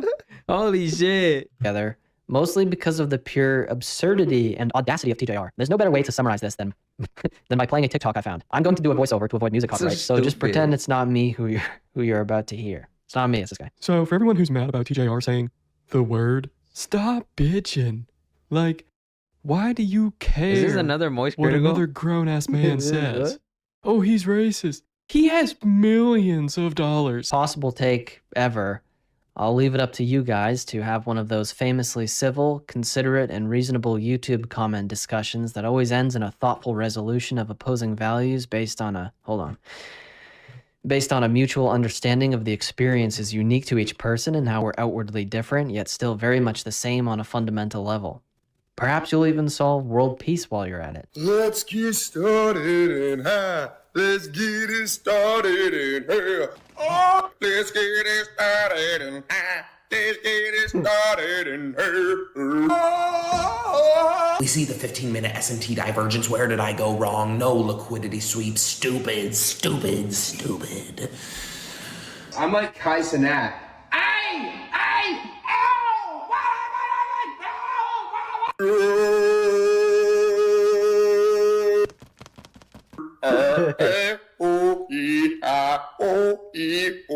We had a break of structure, but come up on my block. Boop, boop, boop. And kiss you. 10 minutes. 10 minutos. I get that TJR is entertaining and obviously appealing to his younger audience, which remember is who he's targeting and is why the short-form clip armies have been so successful. Me, a 26-year-old idiot, obviously also laughed while putting those clips together, but that's besides the point. Watch him for entertainment. Don't buy anything. He should have just been an IRL streamer instead of pretending like he was making money from trading, because he has unethically taken... I mean, he is going to IRL streaming now that you think about it for a reason, you know? I think he wasn't making enough money selling the course and he also wanted to find another way to like also promote the course, you know? Yeah. So then streaming was like the best path to like break into both worlds, you know? So he can just like create more content, but also sell more of his course, but also make a shit ton off of live streaming. And is still taking millions of dollars from his fans. There are real financial consequences to trading. It's serious, and anyone who succeeds devotes an enormous amount of effort and time to it. People have ruined their lives trying to chase the numbers that fake gurus portray as easily attainable. So just remember that if everyone on social media is so good at trading, how come the wealth flaunting only starts after selling private communities, courses, and mentorships? You know the answer, and I know you do, because the people who still... No, because marketing matters at a certain point, you know? Whereas like marketing doesn't matter if you're just trading on your own, you know? Like the way I'm doing it, like marketing doesn't matter because I'm just trading on my own, you know? Like I don't care if anyone makes money, you know, but I'll try to help when I can. Yeah. But then whenever you're selling a course, now marketing matters, you know? So trying to help more people. Yeah. So he is trying to help more people, but then he also has to market himself, you know? Yep. Haven't figured that out, left this video a long time ago to go watch some really cool edits of TJR on TikTok. And don't forget that he built his entire empire on lies and has financially harmed countless amounts of people either through useless courses, his prop firm, or the various crypto projects that turned out to be rug pulls. You aren't good at what you're posting about. You're not good at it. You're unprofitable. Until you can prove to yourself, bro, how guilty do you feel when you post that bullshit? How guilty do you feel with $1,000 day, some light, hit me up if you want to try and learn? Deep down, you fucking know. You know you're not profitable, bruh. Stop posting that bullshit. Do you not feel guilty? You're a fucking liar, bro. You're a fucking liar. TJR used to play the whole rags to riches story, and there's some type of clever line here about his name being Tyler Riches, but I don't care and want to finish this video. It's been 3 months. Oh my god. He's acknowledged that he grew up rich for a while now, except he's still not being totally truthful about it. I don't give a fuck. So my great-grandparents started a private school in California. That's a non-profit. So literally, like, you don't get any equity. You can't take any dividends. Wait, you understand how much money you need to do that? No, they started out as a homeschool. Hey Tommy, can we get a fact check on that? Now Tyler's dad, Scott, per public records, he was paid $519,000 US. The tax return says that Sarah, mother of Tyler, and Kyle, uncle of Tyler, were all paid well over $100,000 as compensation for fuck knows what. All right, yeah, sounds more like it. Thanks, Tommy. I wouldn't have found that info because I got too distracted. It's looking bad, TJR. It's looking bad. By his high school basketball highlights. Great steal, Tyler. Now pass it to your teammate. Oh my god, bad Tyler. All right, that was a cheap shot, so here's a 3-pointer. Hooray! I just deleted like a 5-minute rant about how many comments I get of, what about TJR? On a video whose only purpose is to help you spot a fake guru, and TJR met all the criteria. But I need to justify the time I spent taking these screenshots, so here we are. I mean, just think about me screenshotting each one of these, one by one. Please? Thank you. Carry on. This is the profile bio from a YouTube commenter who was either defending TJR or asking about him, I don't remember. But I'd like to say that we were all kids once. I understand wanting to follow people as well as defending them. I used to do that too. This is not a single incident or me just cherry picking. Go on TJR videos and you'll see people worshiping him in the comments or talking about how young they are. Like this 14-year-old girl who got laughed at by her mom for wanting to be a day trader. And I'm not making fun of someone for being young or diminishing how they feel, but this topic needs to be talked about because nobody else in trading has the influence that TJR does, or the appeal to children. Now, obviously not everyone who falls for TJR and the fake gurus is either a child or dumb. The majority of people just have no reason to suspect anything nefarious. Here's a guy saying you won't get a video from me on TJR because TJR is great. He also said think for yourself. Huh. Thank you to everyone who reached out to me and made this video possible. Learn for free on iManTrading.org and don't buy courses or mentorships. I'm just gonna start yelling now, I think. Part of what beginners don't understand most about trading is how meaningless short-term performance is. It's a big part of why they defend fake gurus. They haven't even traded long enough to know if their results are non-random. This person responds to a comment by saying he collected part of his knowledge from TJR and that he won 6 out of 8 trades this week, okay? If you never paid attention in high school science class, or if it was never taught to you, which is understandable, then representative sample sizes need to be understood or you won't succeed. It's such a basic and core part of trading. You can read this if you want, or just ask an AI chatbot about it to get the same answer. Also, now that I know some of the ages of people in the trading community due to making this video on TJR, I've probably been getting upset at comments left by people who aren't even old enough to have taken the science class that would have taught them why their comment was dumb. That is astonishing. Anyways, remember sample sizes, because anyone can have a good month even if they're not good at trading. That includes TJR. This is Tommy's video on TJR. Go watch it. It's great. This video by Alex Newman acts like it exposes TJR, so I watched it for research. However, the guy doesn't expose anything, ignores all of the bad stuff, and he just glazes TJR and how smart he is for 42 minutes. It's actually one of the worst videos I've ever watched, and maybe I'll debunk all of it on my 3rd channel at some point. It even got a comment from TJR who loved it, but that sentiment was mysteriously missing from Tommy's video on TJR, and I probably won't get it either. And thankfully, it seems like almost nobody in the comments is falling for it. It's such a bad video. This guy goes into the comments like Like He's a screenshotting fucking everything. researcher, bro. Blazing advertisement that it annoys me just to Keep talk about. bringing And the that's because proof Alex in couldn't there. care less about the people being scammed. This person says, without verified broker statements, it's just marketing. And the guy responds with, true, but at the end of the day, that's the goal. Viewers aren't the FTC. Lol. Are you kidding me? Oh, look, it's Tommy, who says this is a shitty take and that he built his brand by lying to his viewers about his trading abilities. And my video adds even more to that, since we now know he was losing his friend's money long after he claims to start being profitable. And you can read the rest of Alex's comment if you want to see just how out of touch he is. The guy genuinely believed that TJR saved up money as a gym teacher and DoorDash driver to put $300,000 into Bitcoin and then make millions off of that. Like, how are you even real? Maybe his grandparents own a private school as well. All right, I'll save this for another time. Sorry. Just kidding. One more thing. Alex uploaded this video September 30th, 2025, and it just so happens to show a screenshot of TJR promoting a crypto coin going by XPL, which was posted on September 28th, 2 days before the upload. You want to know what happened to XPL? Yeah. Breaking news. The thing that always happens happened again. Anyone who put their money in this because of TJR lost almost everything. What a joke. Bad one. Okay, I'm actually done with that, or I'll never stop. While I could make a joke about how you shouldn't be afraid of the failure rates in trading because this is who you're going against, the reality is that these people just aren't aware of how much money fake gurus make. I already showed that just one of TJR's countless paid courses and revenue streams made millions, and also that he can make whatever P&L up he wants, since it's not made clear beforehand on stream, as well as the fact that he seems to only use offshore brokers. Also, when TJR was far smaller than he is now, all the way back in 2023, he was ranked number 8 on WAP's leaderboard, which is the huge company that hosts enormous amounts of fake gurus, and I despise them. They benefit from all the fake gurus because that's how they make their money, by taking a cut of each payment for whatever new useless course someone wants to sell. Sure, they host legit people as well, but that changes nothing. Look at them glazing their precious cash cow with yet another YouTube video that acts like journalism, or at least something neutral, but is actually just an advertisement and funnel to a trading course. Oh wow, how interesting. Cario Motor Cars makes an appearance. Almost like they're all connected at the top and work together because you're the product. The exotic car lease companies, the course selling platforms, the course sellers, the offshore brokers that don't have to follow all the rules. Obviously it must have done well for selling more trading courses, which remember WAP earns a percentage of because TJR sells on the platform, since apparently we needed 2 videos on TJR. Damn dude, that's a really tough look. At least that's what I imagine the 14-year-old audience thinks when they're not busy watching edits like this one called TJR interacting with a girl. So will this video stop TJR from growing? Of course not, but it'll help an enormous amount of aspiring traders wake up, and that's all I can do. And I wouldn't be surprised if he becomes one of the biggest influencers in the world even outside of trading. He might even venture into the generic business course selling, how to be a cool guy industry. Because if he's greedy enough to be a mega millionaire while continuing to do crypto scams, then he'll never be satisfied with enough money. Never. Also, the sheep farm and wool harvesting represents the viewers who keep buying things from TJR. Is anyone still watching? Also, calendars and journaling apps are not broker statements. Trust nothing, extract value where you can by understanding what it takes to succeed. It's really easy to do once you go through my site. And with all that being said, let's hear some closing thoughts from TJR himself. You are the reason why people like Mamba FX, Lambo Rebel, FX Alex G, Nortrades, oh yeah, I said it, are still in business. You guys are funding them, buying their courses, and practically handing them the cars they buy. I've already been offered a sponsorship and referral codes from 10 brokerages, 3 of which are pretty much household names, and I have not taken any of them. If I wanted to be a sellout, I could. I could be just like all of them, but that's not what I'm about.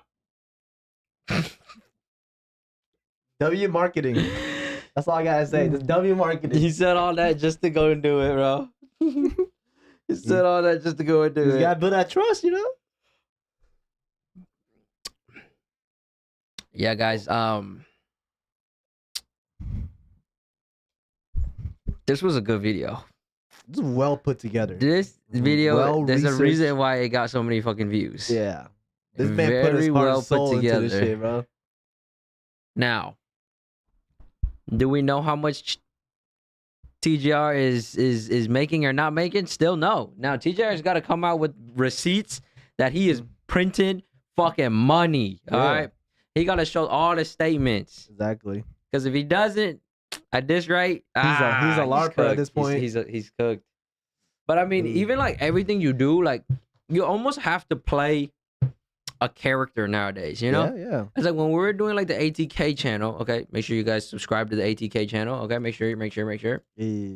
ATK channel, 950,000 subs, you know what I mean? You know what I mean? You know The what I mean? best LARPers out there. But yeah, if you want to get into that, you kind of have to LARP a certain character, you know? Like there's just no other way around it other than just to LARP. Yep. So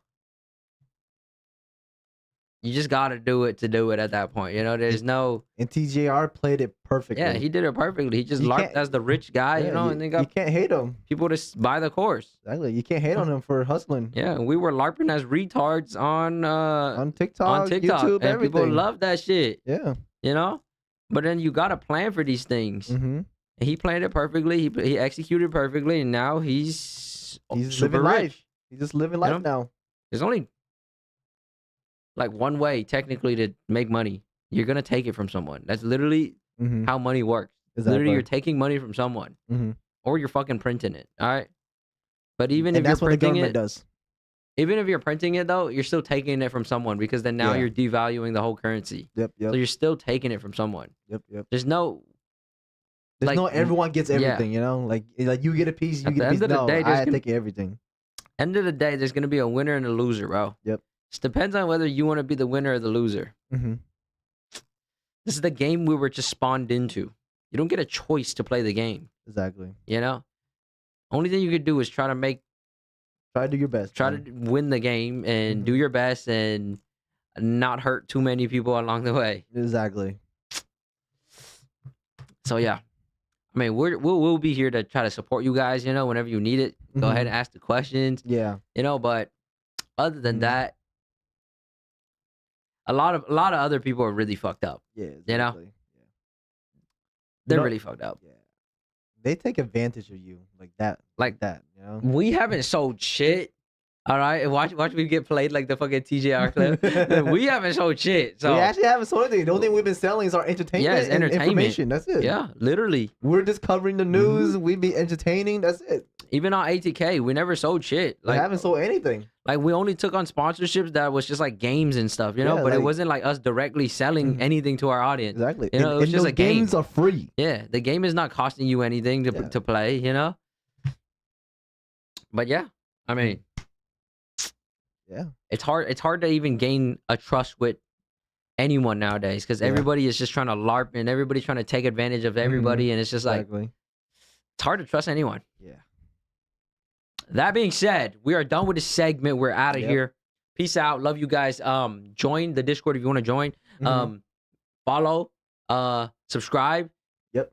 You know what to do. Do all that. Touch now. it. See you guys every single day around like 6, 7 p.m.